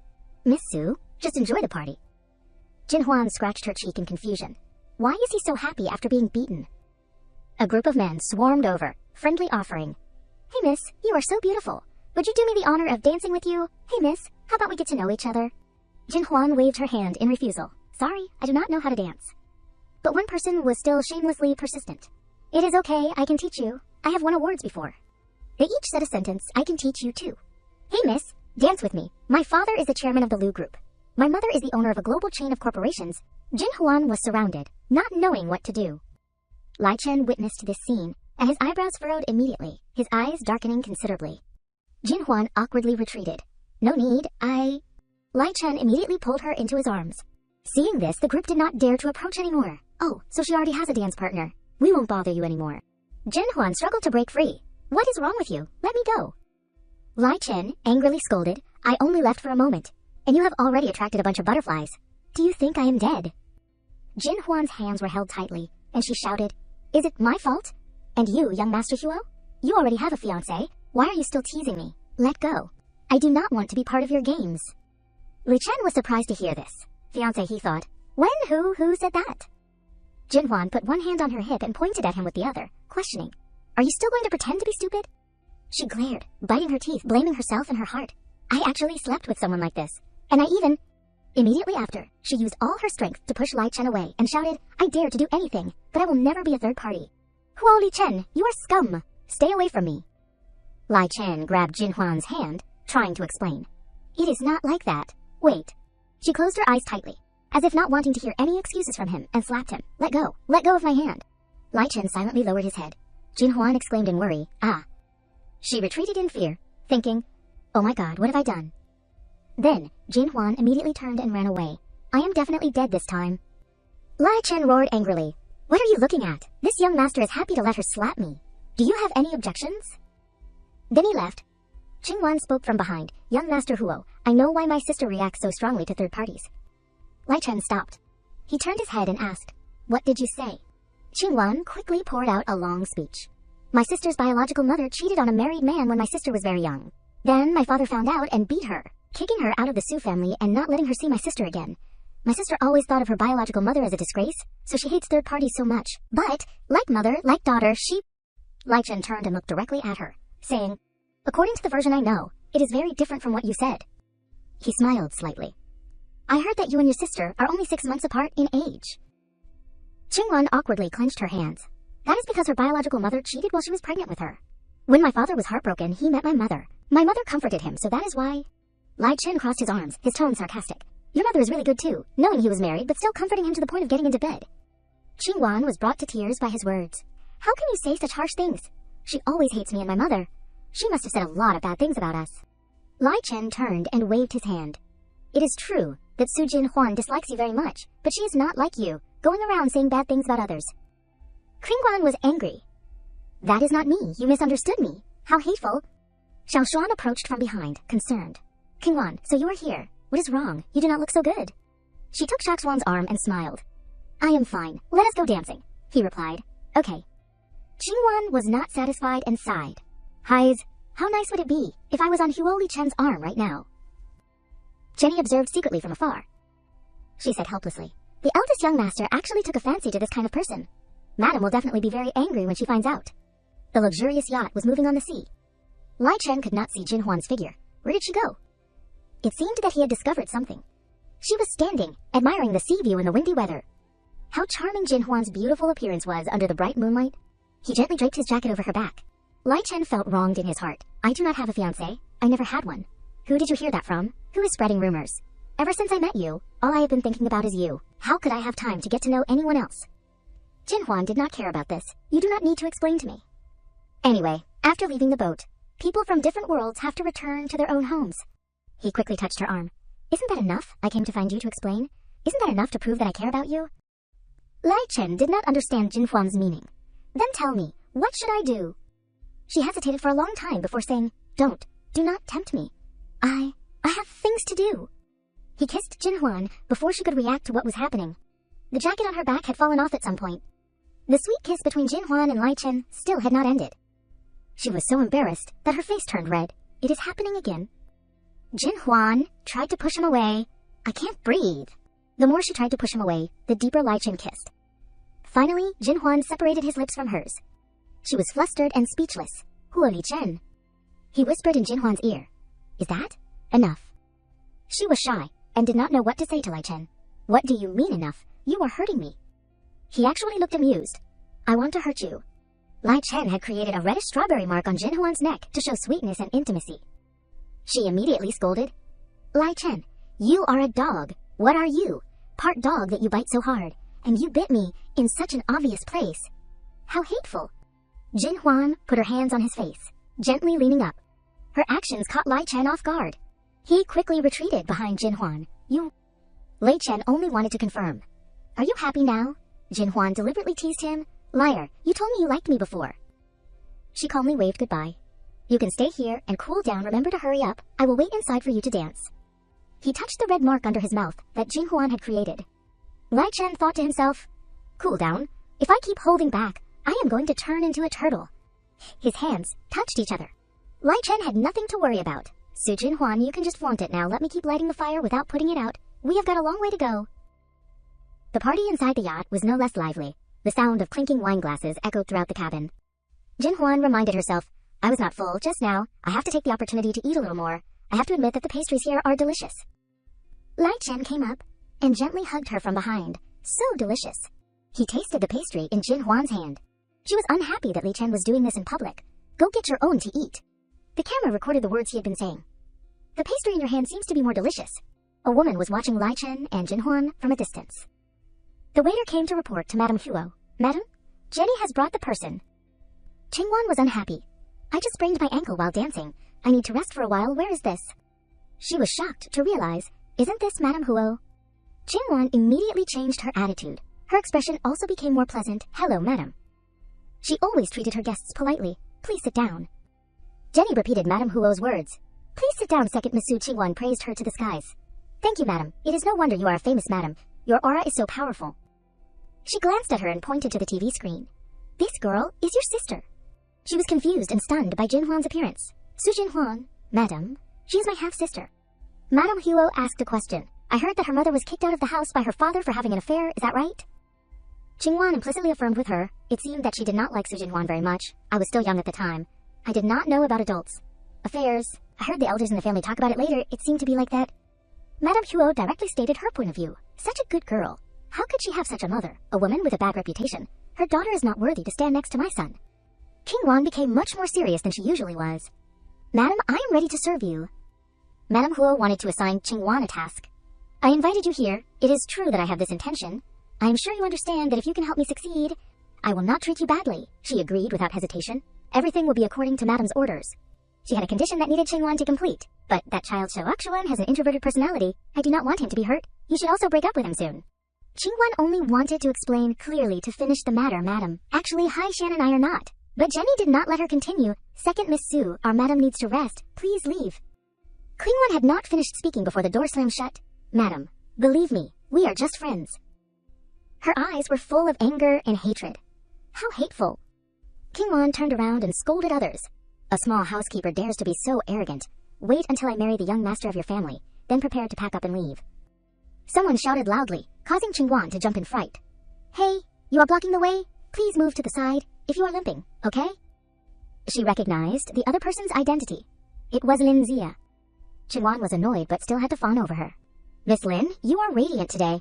I have to admit that this dress is very suitable for young Master Huo. You really are a match made in heaven. Making people admire you, but she secretly thought in her heart, what kind of cats and dogs dare to bully me? She smiled smugly. Oh, you really think he and I are a couple? The anger was hidden deep inside Zia's eyes. But now the person who is by his side is your good sister.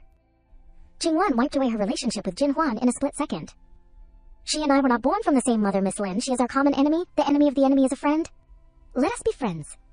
She could not believe her ears. You want to be friends with me? Zia then pushed Qing Wan to the ground. She did not dare to resist when she was bullied by Zia.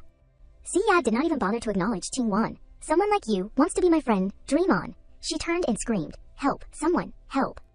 Jin Huan and Li Chen did not witness the scene of Zia kicking her. Qing Wan wailed miserably. It hurt so much, Jin Huan did not trust her.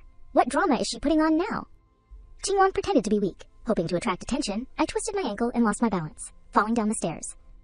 Luckily, there's a thick carpet on the floor, so it is just a superficial wound. Just in time, Huo Li Chen was here. It was best to take the opportunity to perform in front of him.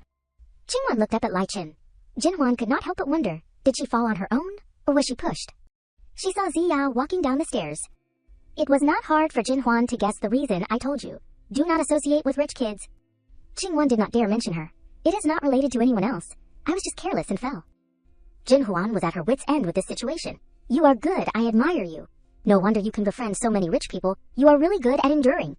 But she still kindly reached out to help Qingwan. Alright, get up. Jin Huan asked about Qingwan's health. Are you okay? She pretended to be in pain. Wah, it really hurts. Qingwan deliberately walked unsteadily. A good opportunity is here. She moved towards Lai Chen. Ouch. He quickly backed away, causing Qingwan to fall face first onto the ground. Jin Huan wanted to curse, but had to restrain herself. Could you be any more shameless? Lai Chen raised his hands to prove his innocence. I did not touch her. Qingwan trembled all over. It hurts. Xiaoshuan ran over to check on the situation. Qingwan turned to fawn over Xiaoshuan. Brother Xiaoshuan, wah. He gently coaxed her. Qingwan, do not cry. Lai Chen kindly reminded him. Big brother, you do not know what just happened. This girl is not as simple as you think. She is not suitable for you. Xiaoshuan stubbornly refused to listen. Whether she is suitable or not is my decision. Qingwan, let us go. Even Jin Huan had to praise her. Su Qingwan's acting is really superb. She is as gentle as a lamb in front of men. She chatted with Lai Chen. Your big brother's taste is really something. He clenched his fists in helplessness. My big brother has depression. The more Jin Huan knew, the more confused she felt. Why is that? The Huo family is a prestigious family. Huo Xiaoxuan was adopted at a young age, and I heard that Madame Huo treats him even better than her own son, giving him so much money that he can't spend it all. His life is too good. Why does he have depression? Lai Chen suddenly grabbed Jin Huan's hand. Follow me. She wanted to know where they were going. Where to? The yacht was decorated in a modern style.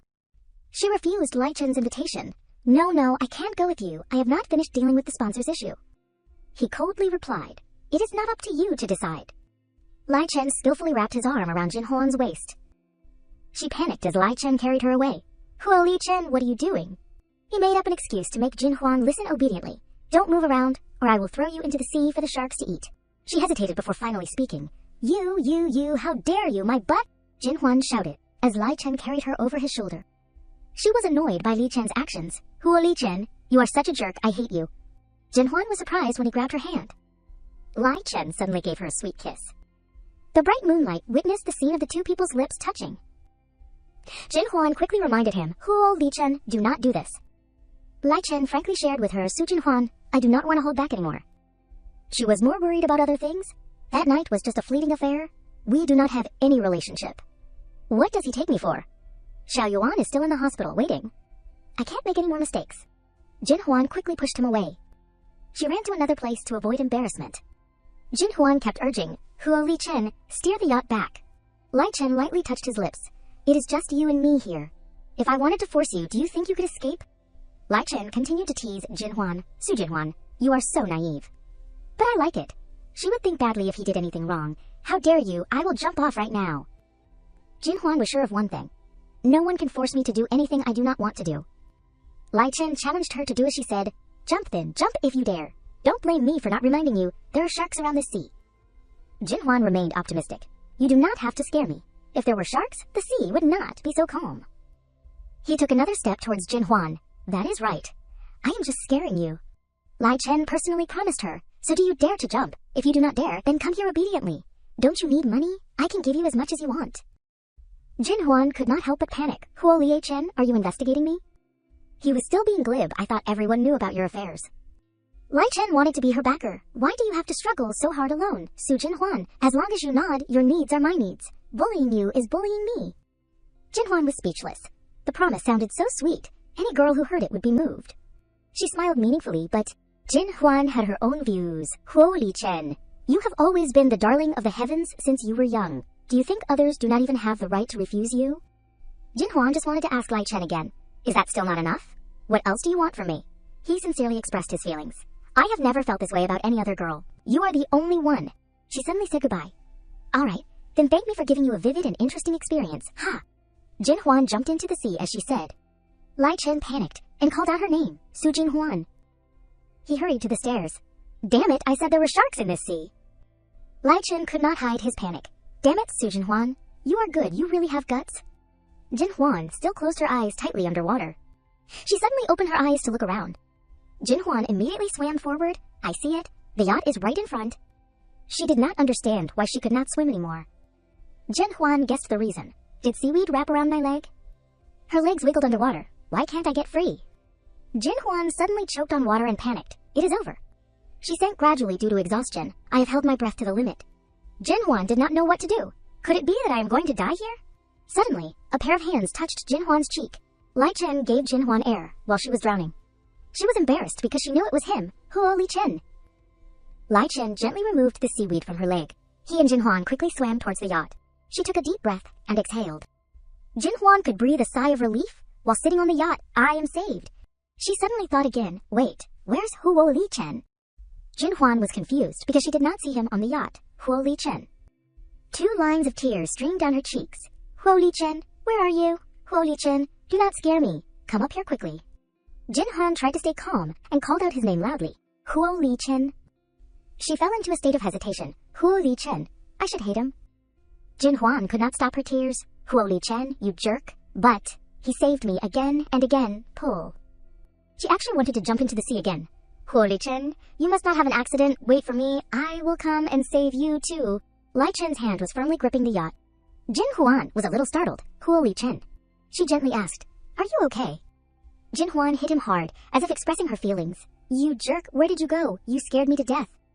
Lai Chen teased her. So you also know how to worry about me. I thought you were really indifferent to me. Jin Huan awkwardly explained, who is worried about you? I am worried about myself. What would I do if you died? I do not know how to drive a boat. Before she could react, Lai Chen gave Jin Huan a sweet kiss. Bubbles of love surrounded the kiss of the 2 people. She did not know what to say. Huo Li Chen, you. Jin Huan sneezed because she was underwater for too long. Lai Chen was worried about her condition. You are hurt. He lifted Jin Huan up. There is a bathroom and clothes in the living room on the boat. Go change. The living room of the yacht was decorated in a modern style. She trembled all over. Lai Chen put medicine in Jin Huan's mouth. This is a fever reducer. Take it. He always treated her considerately. Drink some warm water too. Be good. Jin Huan angrily snatched the glass of water. Don't treat me like a pet. Lai Chen did not understand what was in her head. Why do you have such strange thoughts?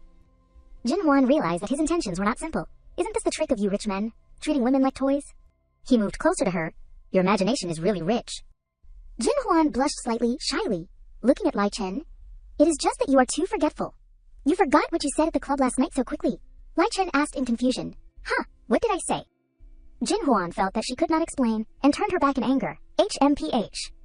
Lai Chen came closer and gently asked, what exactly did I say to make you angry until now? He paused, as if realizing something. Looking at Jin Huan sleeping soundly, he wondered. She is asleep, curled up in the blanket like a caterpillar. Lai Chen sighed and chuckled to himself. Cute. Thinking this, he stood up and gently picked up Jin Huan's dress on the chair. Lai Chen entered the bathroom and turned on the faucet.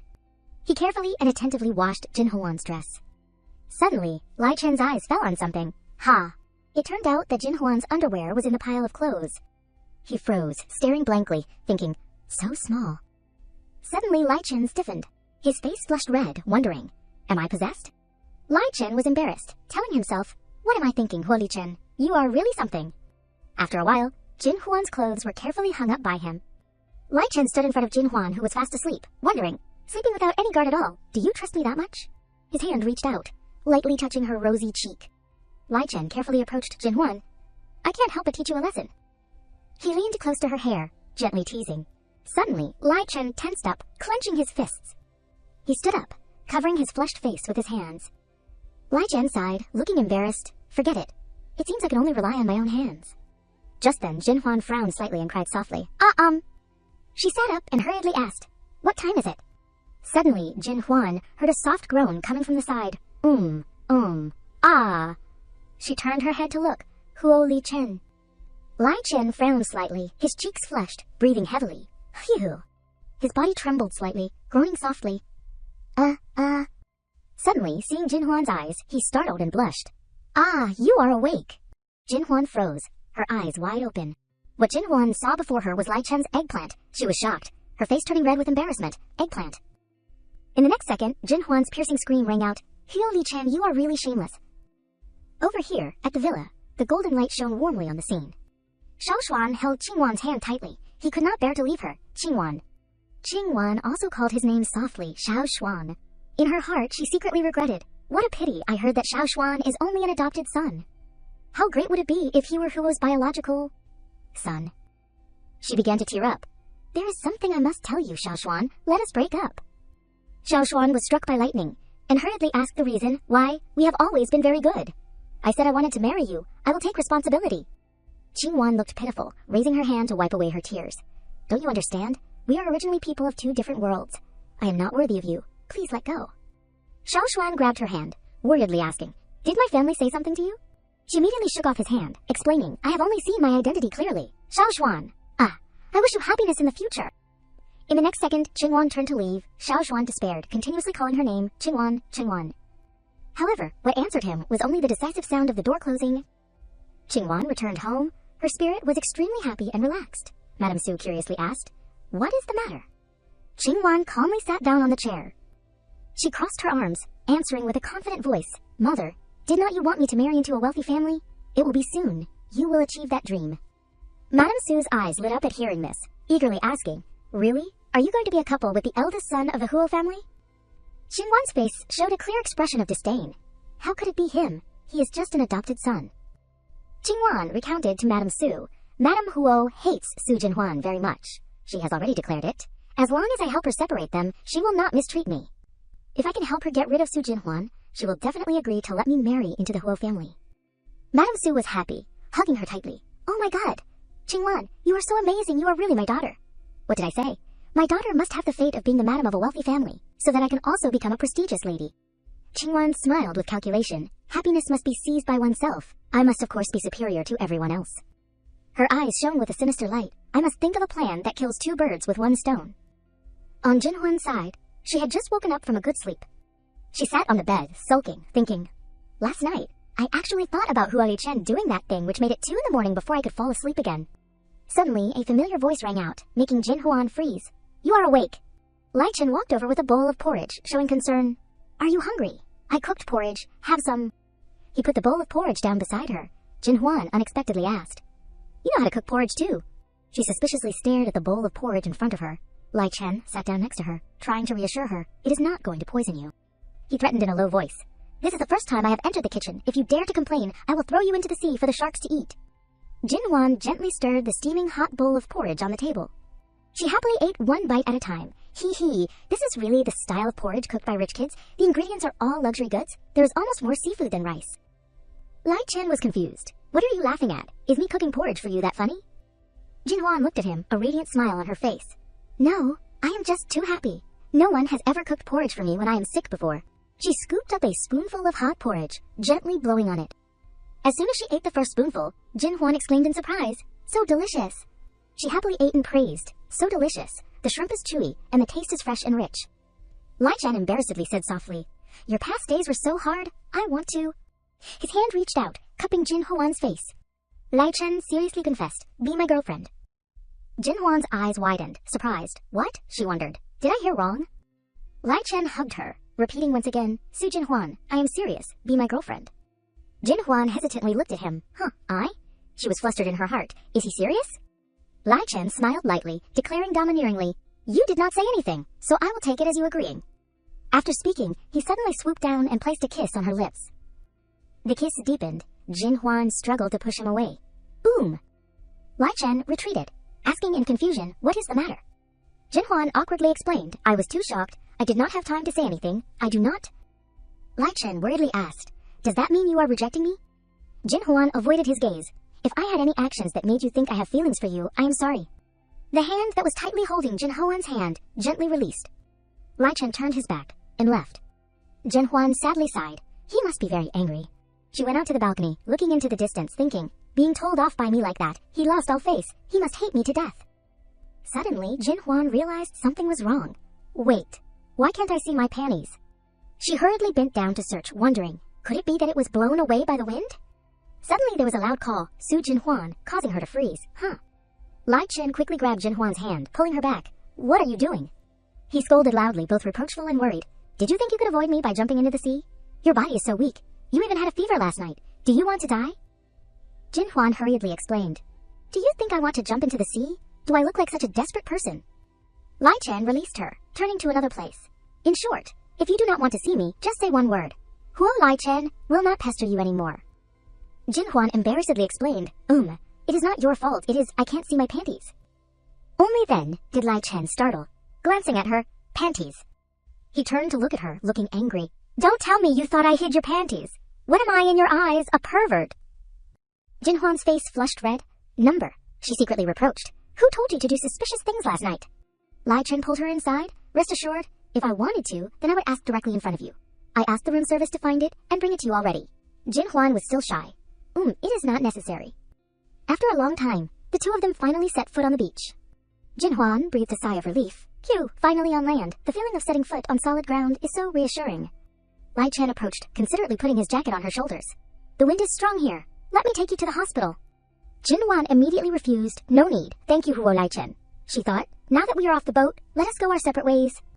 Jinhwan's eyes drooped, telling herself, if I do not want to get too involved with him, then it is best to go our separate ways. Thinking this, she quickly left. Lai Chen stood behind, looking at her back with regret. This woman really knows how to make people angry. Su Jinhwan, are you really so cold? Lai Chen frowned, silently pleading. Turn back, Su Jinhwan. As long as you turn back, I will rush to hug you without hesitation. But she walked straight into the taxi. Jinhwan decisively closed the door. Seeing this, Lai Chen's face darkened, vowing in his heart, Su Jinhwan, you are good if I ever look for you again. I am a dog. Jinhwan looked out the taxi window, softly calling his name, Huo Lie Chen. She was sad, tears streaming down her cheeks. If Xiao Yuan was not sick, I would definitely not hesitate like this. But Xiao Yuan is still struggling between life and death. How can I allow myself to jump into a relationship at this time? Jinhwan raised her hand, gently wiping away her tears. Now I need to control my heart. After regaining her composure, her eyes shone with determination. Powerful, I do not have the strength to bear the joy and pain of love. I can't fall. At a house, the lights flashed in the night.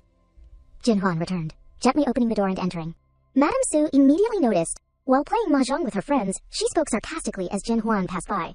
Daughters these days are really hard to manage, not coming home to sleep all night. And coming home wearing men's clothes. Madame Su continued to complain. I am a stepmother, how dare I ask? Jinhwan stepped closer. Whose coat are you wearing? She stood in front of Jinhwan, sarcastically. Sister, I have already advised you. Do not associate with those men who are not upright if you accidentally get pregnant. Do not say, you do not know who the father is. Jinhwan did not care, brushed past Jinhwan. Get out of the way, do not go crazy in front of me. She frowned in dissatisfaction, immediately feigning a fall. Ouch. Jinhwan turned her head, her eyes shining with a fake pitiful look. Sister, I am just concerned about you. Seeing this scene, Madame Su's friends began to discuss. What Jinhwan said is not wrong. Daughters should know how to respect themselves. If you do not want to hear it, you can't push people away. After all, they are half-sisters. How can the older sister be so heartless? Madame Su stood up abruptly, angrily, saying, Su Jinhwan, you are going too far. She stared towards Jinhwan. Madame Su rushed over, raising her hand intending to slap her. Even if I have the name of a cruel stepmother, I must teach you a lesson today. A hand quickly grabbed Madame Su's hand. Jinhwan looked at her, coldly warning, try touching me, do not think I do not dare to fight back. Madame Su clenched her fist, her face darkening. You look down on your elders too much. You have no manners at all. Her friends immediately came closer. This child. A stepmother is also a mother. How can you be so unfilial? Jinhwan crossed her arms, unafraid. Someone who wanted to kick my aunt's biological mother out by framing her with an affair and becoming a mistress to take her place. Would you call that person mother? She pointed at Jinhwan, who was sitting on the stairs. The age difference between me and her is less than half a year. Anyone with a brain would figure this out.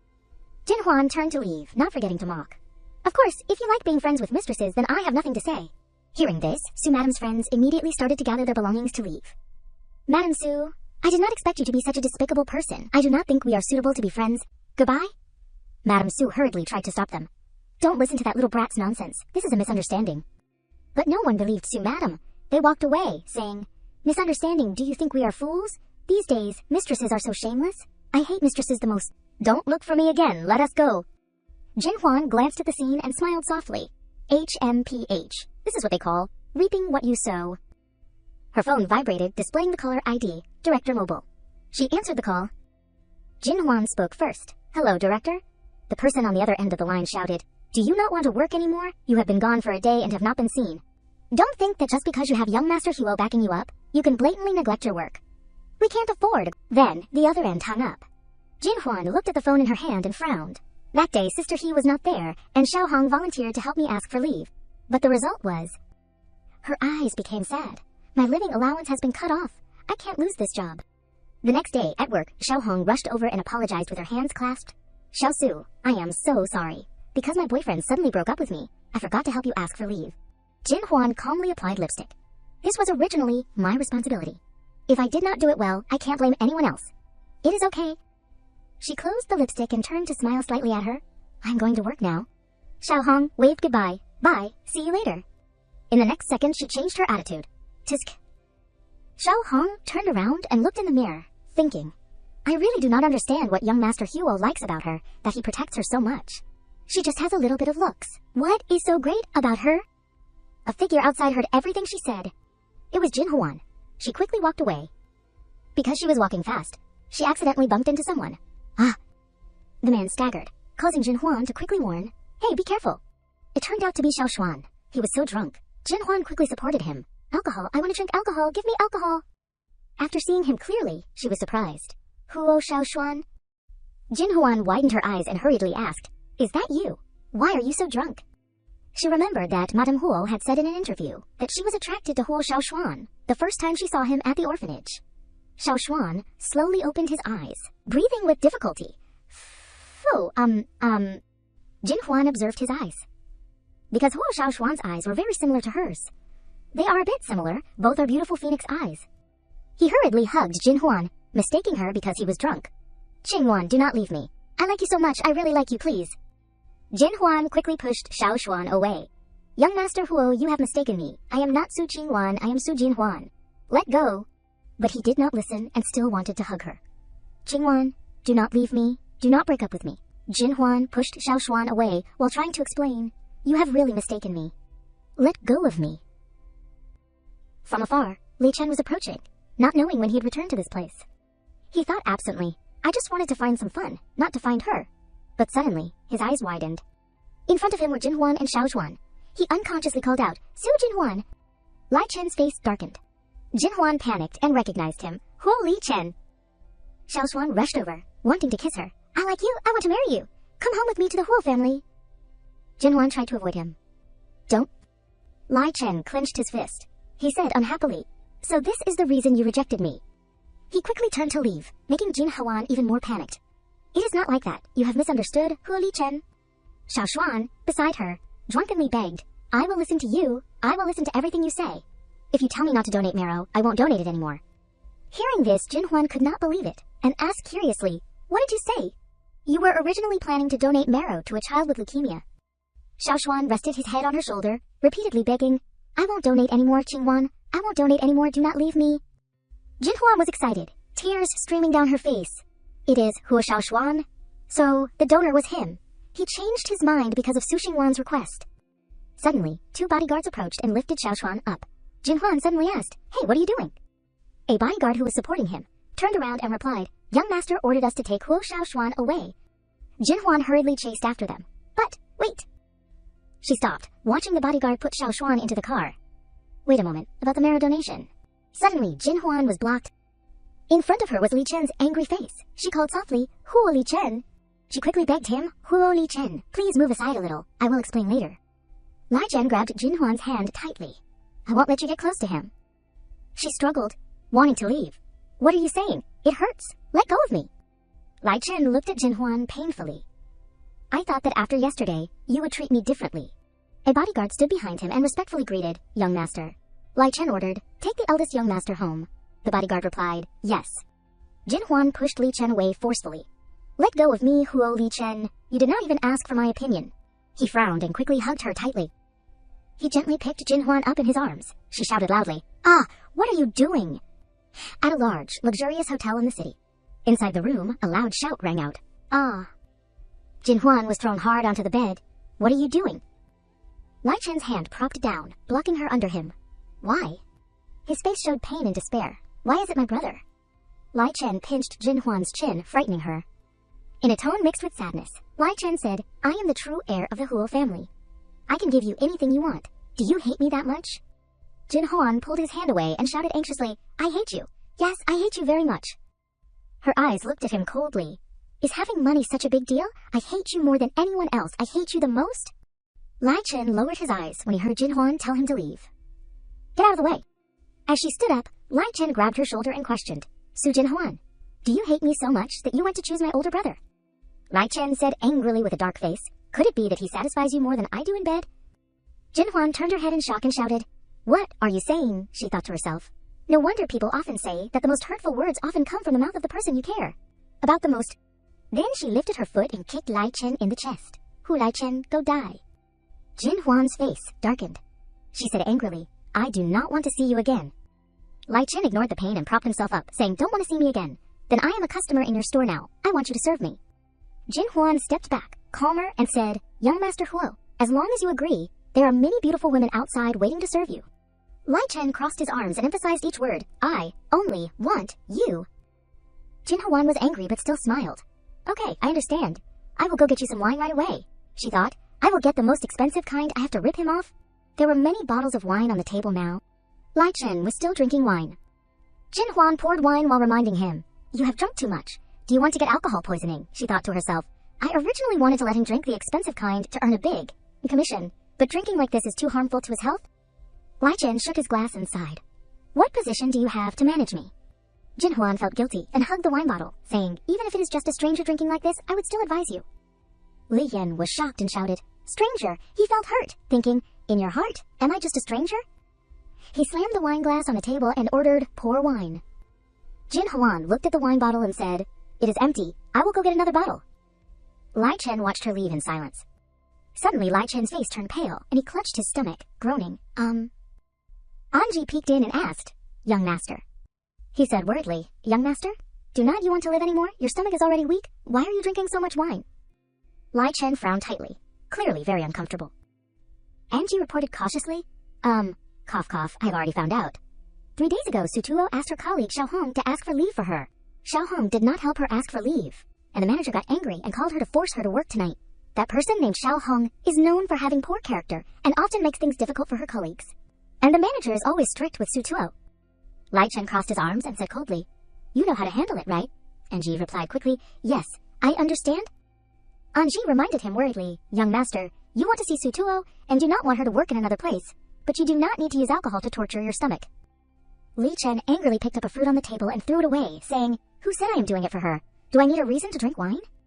Anji caught it, eating it while muttering, Yes, yes, yes, love always brings hatred, and this hatred is endless.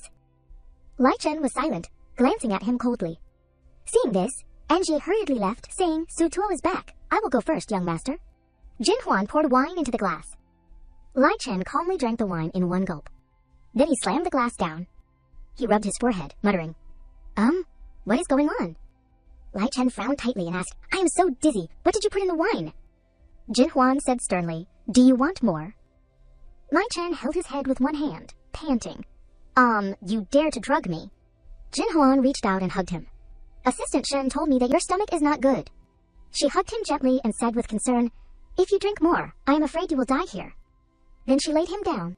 Jinhwan propped herself up, looking at him, saying, It is just a strong sleeping pill. Rest for a while. Lai Chen grabbed Jinhwan's hand and weakly called out her name, Su Jinhwan. He frowned and sweated, muttering, You can't leave.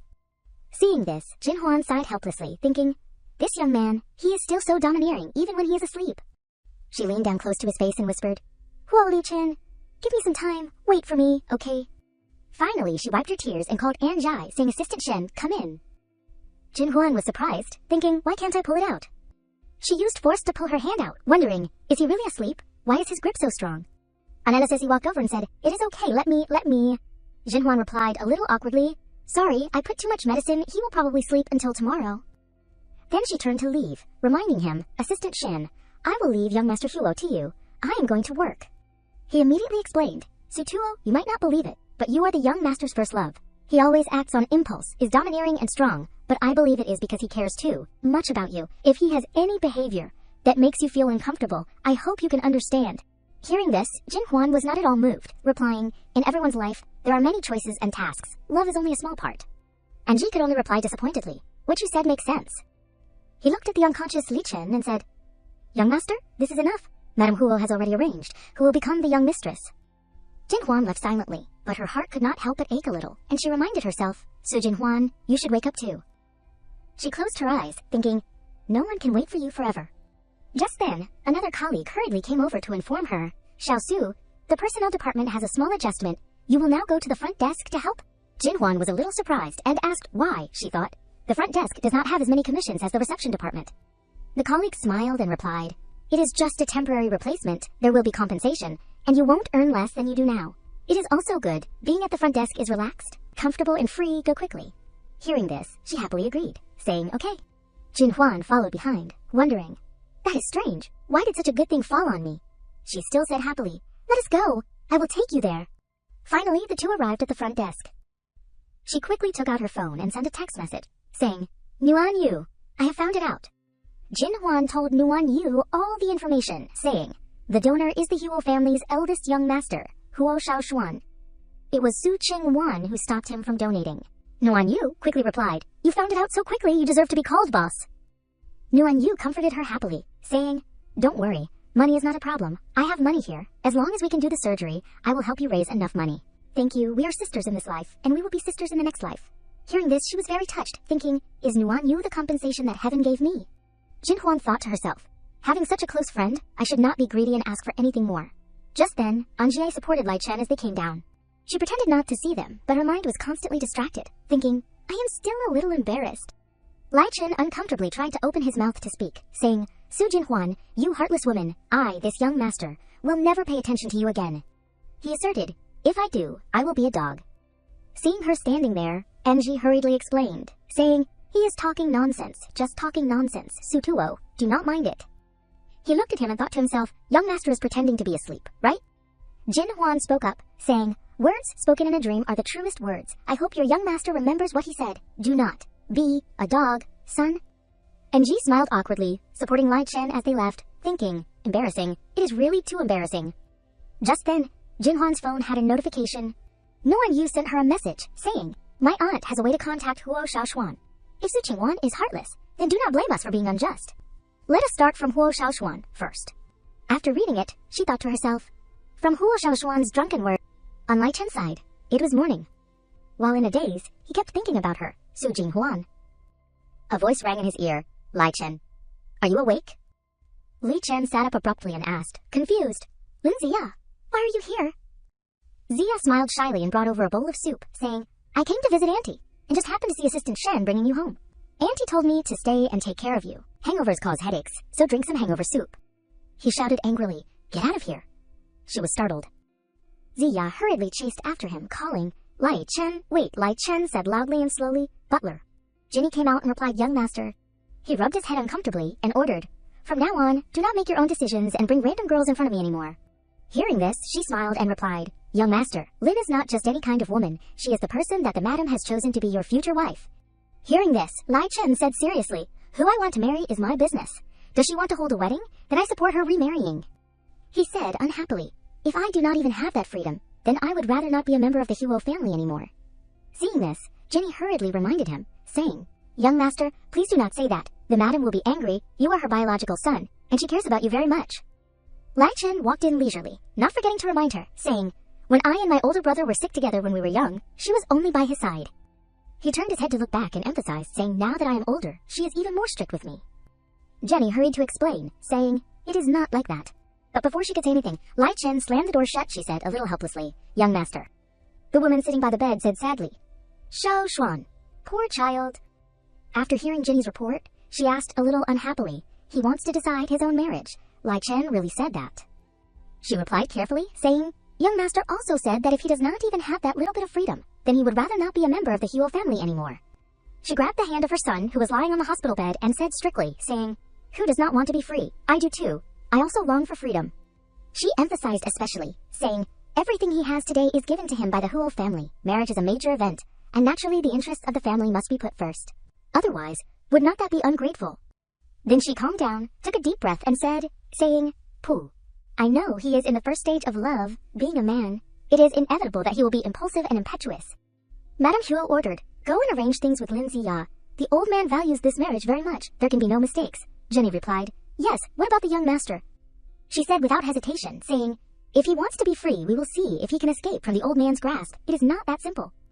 At the Huo Corporation, a loud voice rang out, saying, Shen Anji, where are you?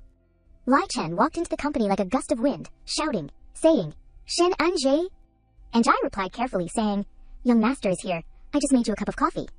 He walked over in a bad mood and said irritably, saying you were the one who brought me back yesterday, right? Put it down, come here and fight me a few rounds. He backed away nervously, finding an excuse to refuse, saying, young master, I just finished eating, I should not exercise. If you want to fight, let me call the bodyguard for you. Before he could slip away, Lai Chen grabbed his hand and pulled him hard, saying, you are really full and have nothing better to do. His whole body was full of murderous aura, he ordered, saying, spit out everything you know. Ji cried out in pain, saying, young master, have mercy. Fortunately, the phone rang like a lifesaver. He hurriedly reminded him, saying, young master, there is a phone call, you answer it first. Serious business is more important. Seeing this, Lai Chen stopped and said unhappily, saying, HMPH, I will let you off. Ji hurriedly answered the phone, saying, hello, hello. The look on his face when he heard what was said was very surprised, saying, what? Ji turned around in panic and reported, saying, young master, something happened. In the living room, a voice said, saying, no one is answering the phone, and her family said that she did not go home last night, but her workplace confirmed that she left work as usual yesterday. Nuan Yu anxiously recounted, saying, I can't contact anyone. Recently, the person who is closest to Sutuo is your president. Ji secretly glanced at Lai Chen's face and replied, saying, okay, we know. You can go back first.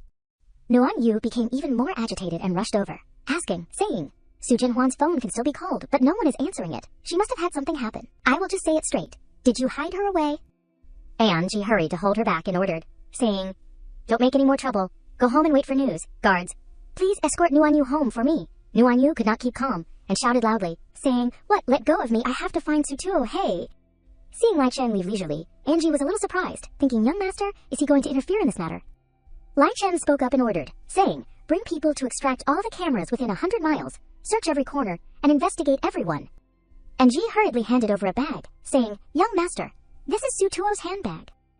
He pointed to the woman they had caught and explained, this woman, named Xiao Hong, used Miss Su's phone for multiple purchases outside, and was caught red-handed by our people. Xiao Hong trembled with fear, trying to explain, young master Huo, this has nothing to do with me. Su Jinhuan was kidnapped. I just happened to pass by and picked up her bag. It really has nothing to do with me. Lai Chen was even more enraged upon hearing this. You saw her being kidnapped and just left as if nothing happened. You could not even spare a call to the police. Xiao Hong collapsed, crying loudly.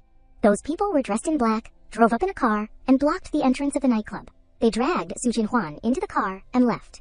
I am just a weak girl. I could not do anything. Wah! Just then, Ji arrived with equipment and reported, Master, we have retrieved the surveillance footage from outside the nightclub. He observed the camera and said, indeed, as Miss Su left work, she was brazenly pulled into a car. Jinhuan was struggling and shouting, who are you? Help! Seeing this, Li Chen was filled with worry. He zoomed in on the screen to examine the license plate carefully. Then his expression darkened, and he said unhappily, the Lin family. At the Lin residence at this moment, a voice rang out, Lai Chen. Zia walked over happily, smiling as she said, are you here to see me? Lai Chen gripped her hand tightly and emphasized, Lin Zia.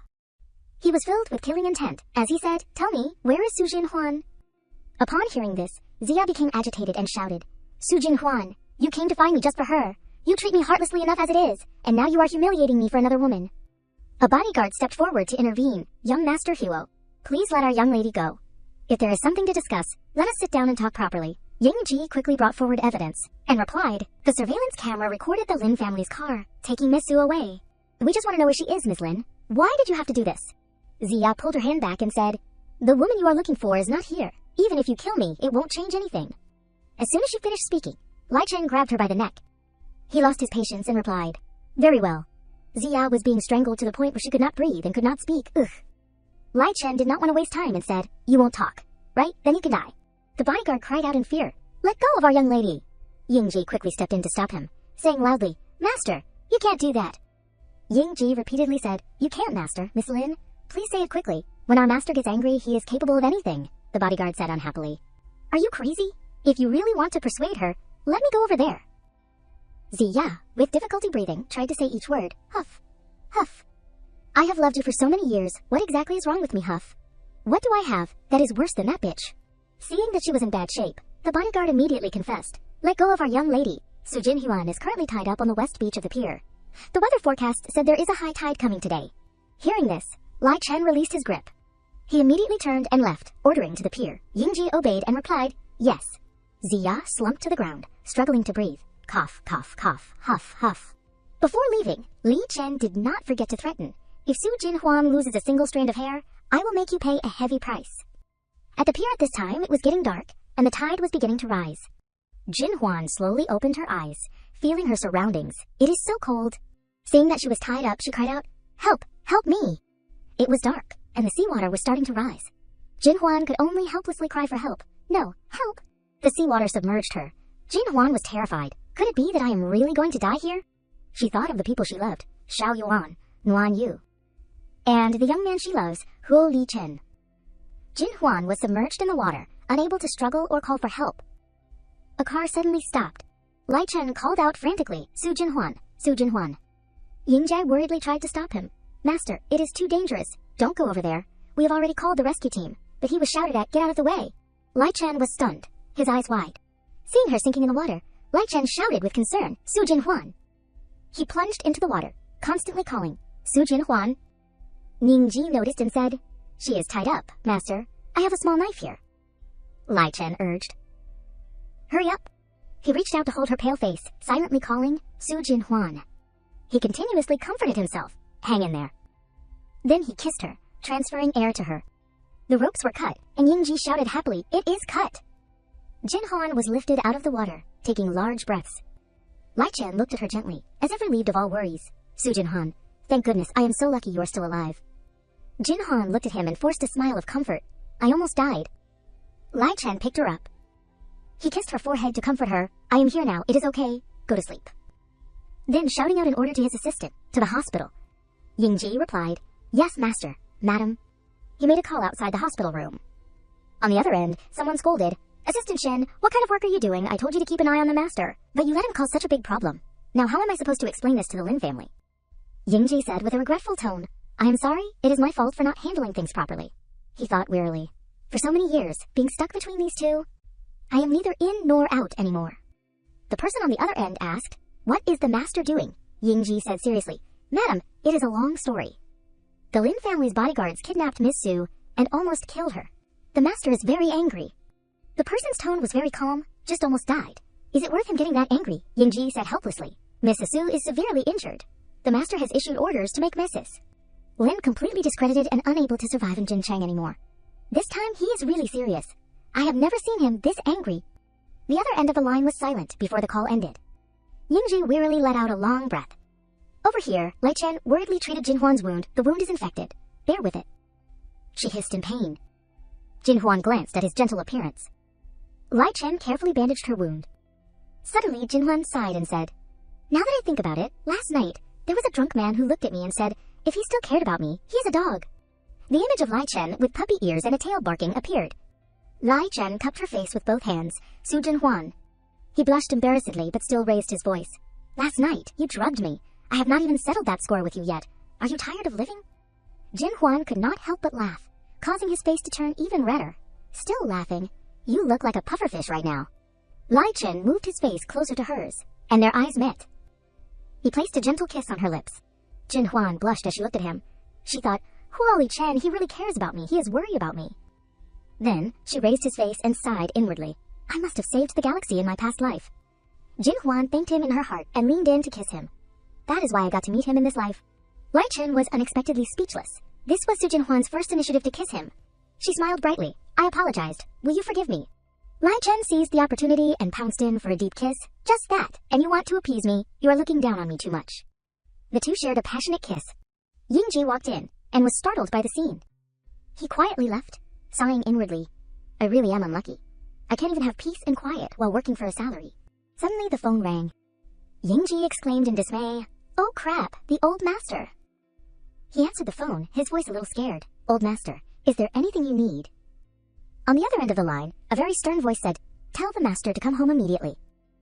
On a clear morning with beautiful sunshine, at a quiet cafe, Su Jinhuan was stirring her coffee when she heard a group of people talking and mentioning her name. That little Su Jinhuan really does not know her place. Those people did not notice that she was sitting right there and continued talking. She even dares to compete for a fiancé with the young lady. Doesn't she know how to look at her own status? That is right, it is said that her mother was having an affair since she was little. Like mother, like daughter, both are shameless. Zia spoke up, "I am the Huo family's designated young mistress. What is she?" Jinhuan's hand, which was stirring the coffee, suddenly stopped. Now she's probably gone to see the king of hell. Another person stuttered and asked, See the king of hell. Ziya asked unhappily. What? The other person coughed and replied, it is nothing.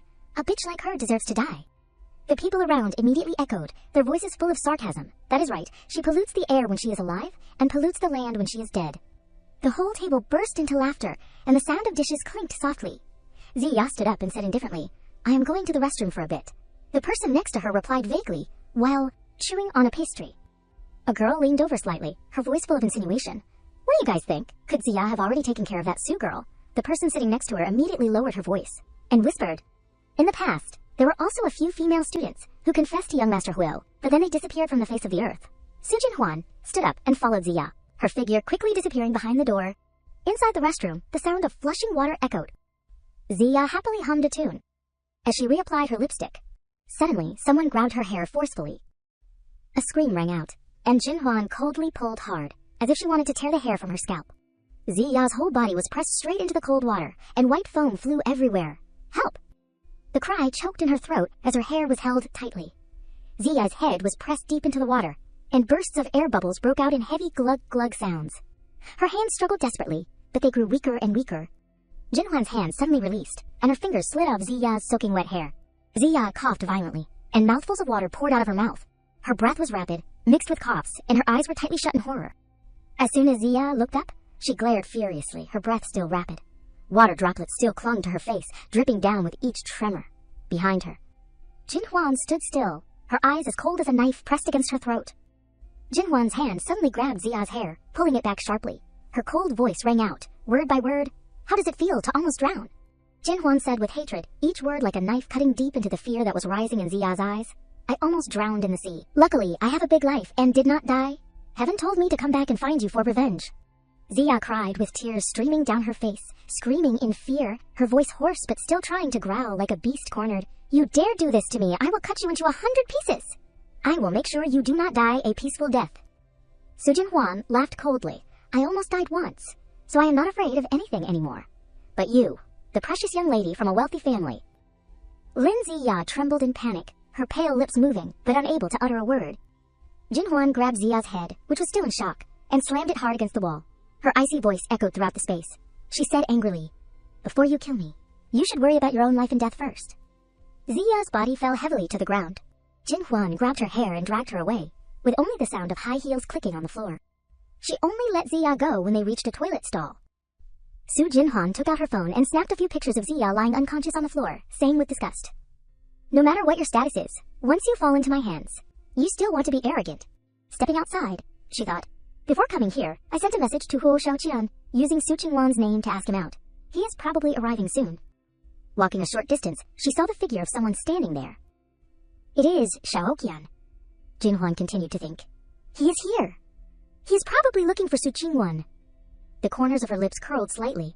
She walked closer and opened her mouth. Xiaoqian. Hello, do you still remember me? I am Su Jinhuan, Qingwan's half-sister. I am the one who asked you out this time. Xiaoqian realized that this was not the person he was looking for and replied disappointedly, It is you. What do you want from me? Su Jinhuan sighed and replied, You agreed to donate bone marrow before. The suitable person is my younger brother. She looked at him with pleading eyes, full of worry. I beg you, do not change your mind because of what others say. Xiaoqian said in surprise, I never heard Qingwan say that she has a younger brother. Jinhuan said anxiously, She and I are half-sisters. That younger brother is only my younger brother. He has no blood relationship with Qingwan. If you change your mind, he really won't live much longer. Xiaoqian's heart wavered, and his eyes showed a flash of conflict, but thinking of what Su Qingwan had said, he finally remained firm and refused her. I am sorry. I promised Qingwan already. She said that if I save that boy, she won't be with me anymore. Xiaoqian turned to leave. I am sorry. Jinhuan panicked and stopped him. No, no, young Master Huo. Her trembling voice echoed in the air as if clinging to a last glimmer of hope. Suddenly, a large hand grabbed her arm. She was surprised.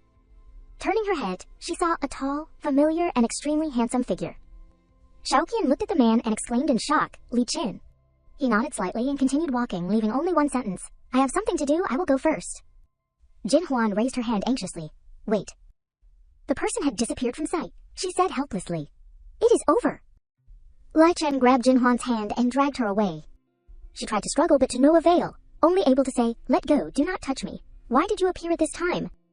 Li Chen turned to look directly at Jinhuan and asked, Don't let me touch you." His face darkened, and his eyes were cold. "Then who do you want to touch you?" Jinhwan retorted irritably. "You are too unreasonable. I do not want to talk to you anymore." Suddenly, that large hand was placed behind her head. His hand tightened around her nape, pulling her into a kiss so forceful that it took her breath away. Jinhwan's eyes widened, and her heart beat wildly as his hot breath enveloped her. She struggled slightly but was only held tighter. The overwhelming feeling made her whole body tremble. Jinhwan's eyes widened, her cheeks burning. Is he crazy, doing this in public? Her heart was beating wildly. She suddenly mustered all her strength and pushed hard against his chest, a decisive move as if wanting to escape the burning embrace that was holding her tightly. Although pushed away, Lai Chen did not budge. His strong arms tightened again, pulling Jinhwan closer. His hot breath enveloped her, making her tremble. Her heart beat wildly, in his inescapable embrace. A group of people walked past, their curious eyes lingering. Isn't that young Master Huo?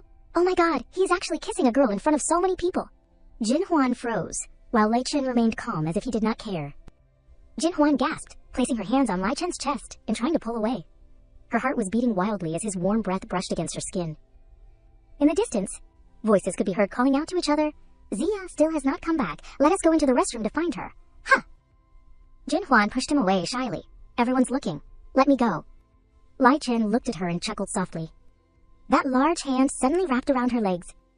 Lifted up unexpectedly, she did not have time to react, and cried out. She asked, "What are you doing, Hu Li Chen?"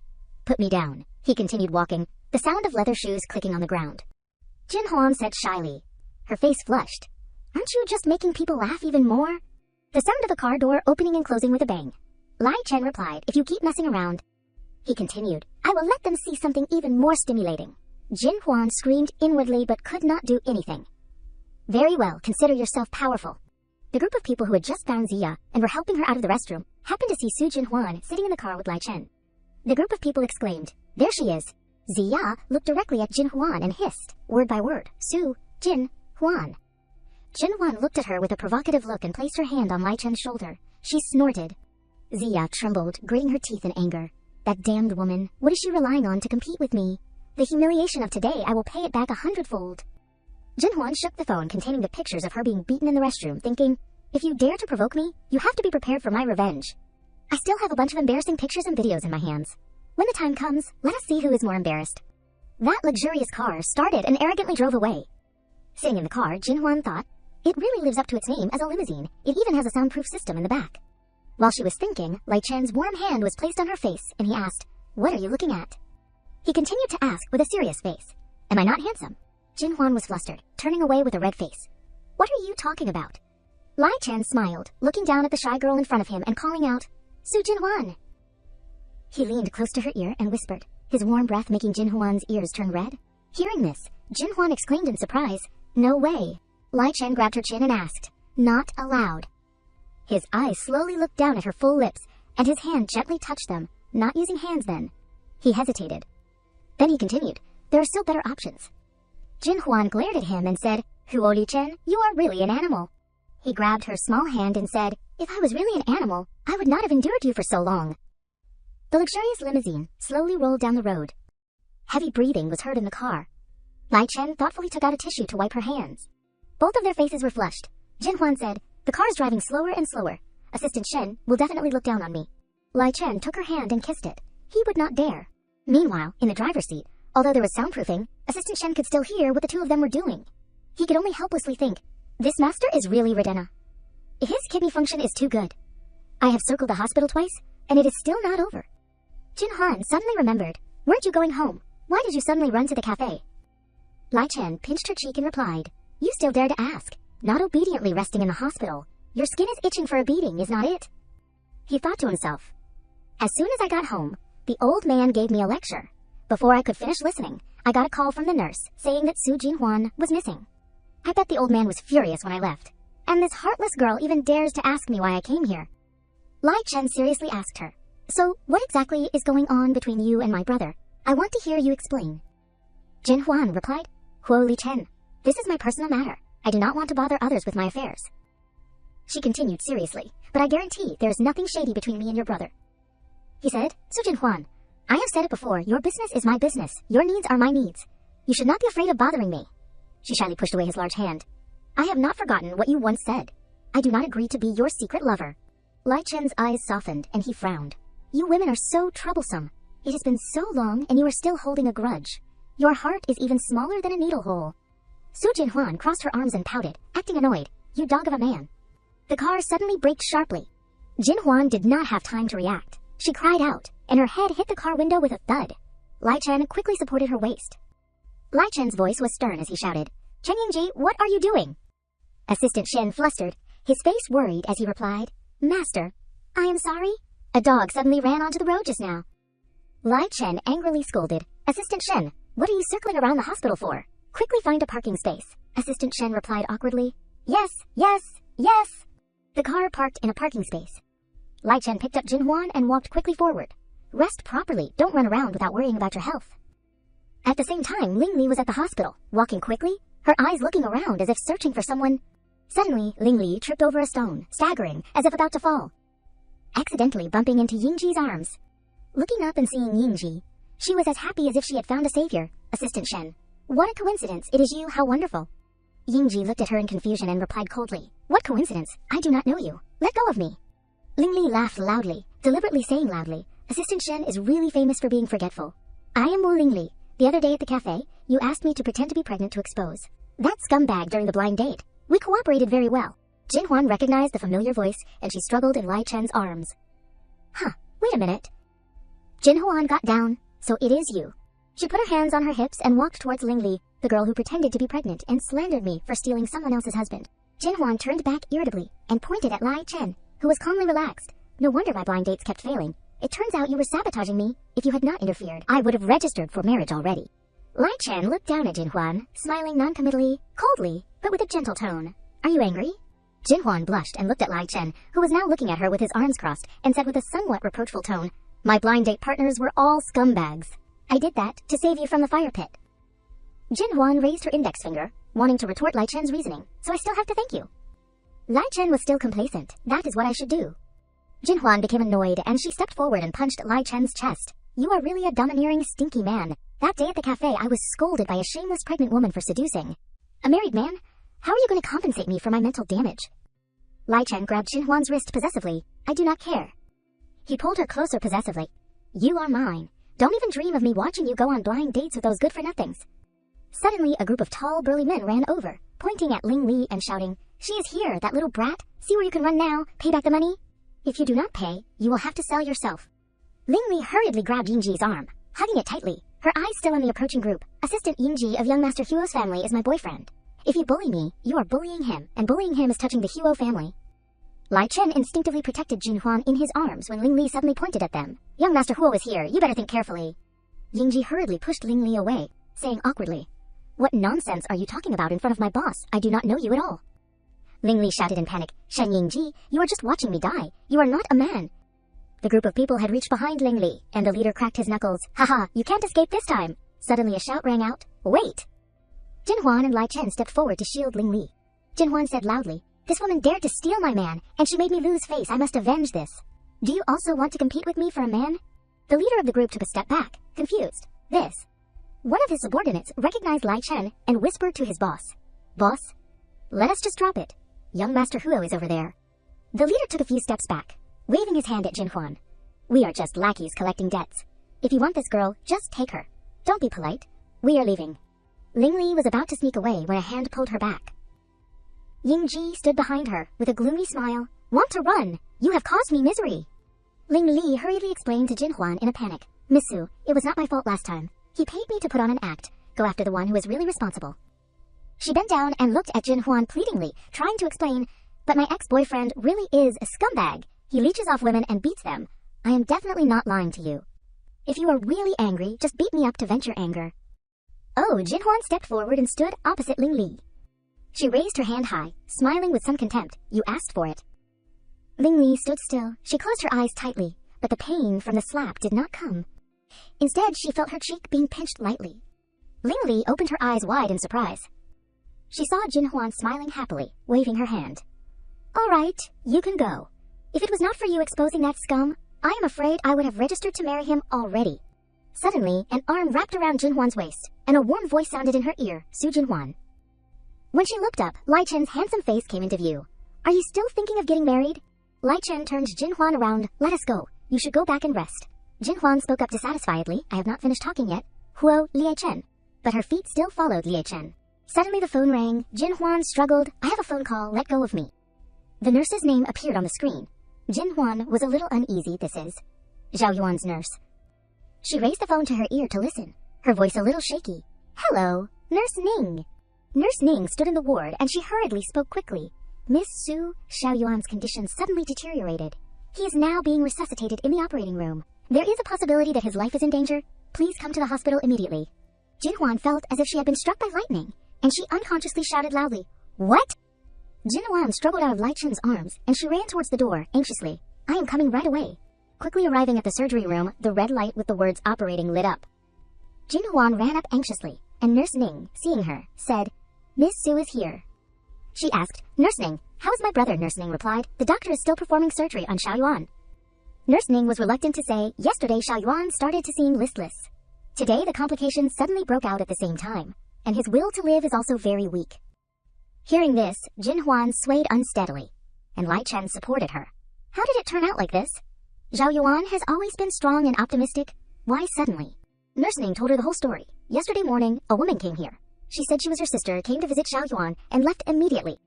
Jin Huan was surprised, immediately realizing that the person was Su Qingwan. She was extremely distraught. She clearly knows that Xiao Yuan is my bottom line.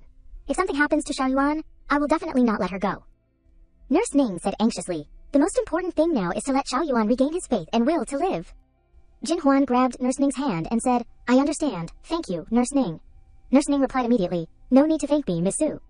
The sound of high heels echoed in the hospital corridor, and Jin Huan stepped away slightly. She immediately dialed Su Qingwan's number, and the phone rang, beep beep beep beep beep. The other end of the line picked up, hello. Jin Huan said coldly, Su Qingwan, what did you say to Xiao Yuan? If something happens to him, I will risk my life and bury you with him. Qingwan's face showed no remorse. Instead, she replied with contempt, I just told the truth. Didn't you once have to go to nightclubs to sell your beauty in order to raise money for his treatment?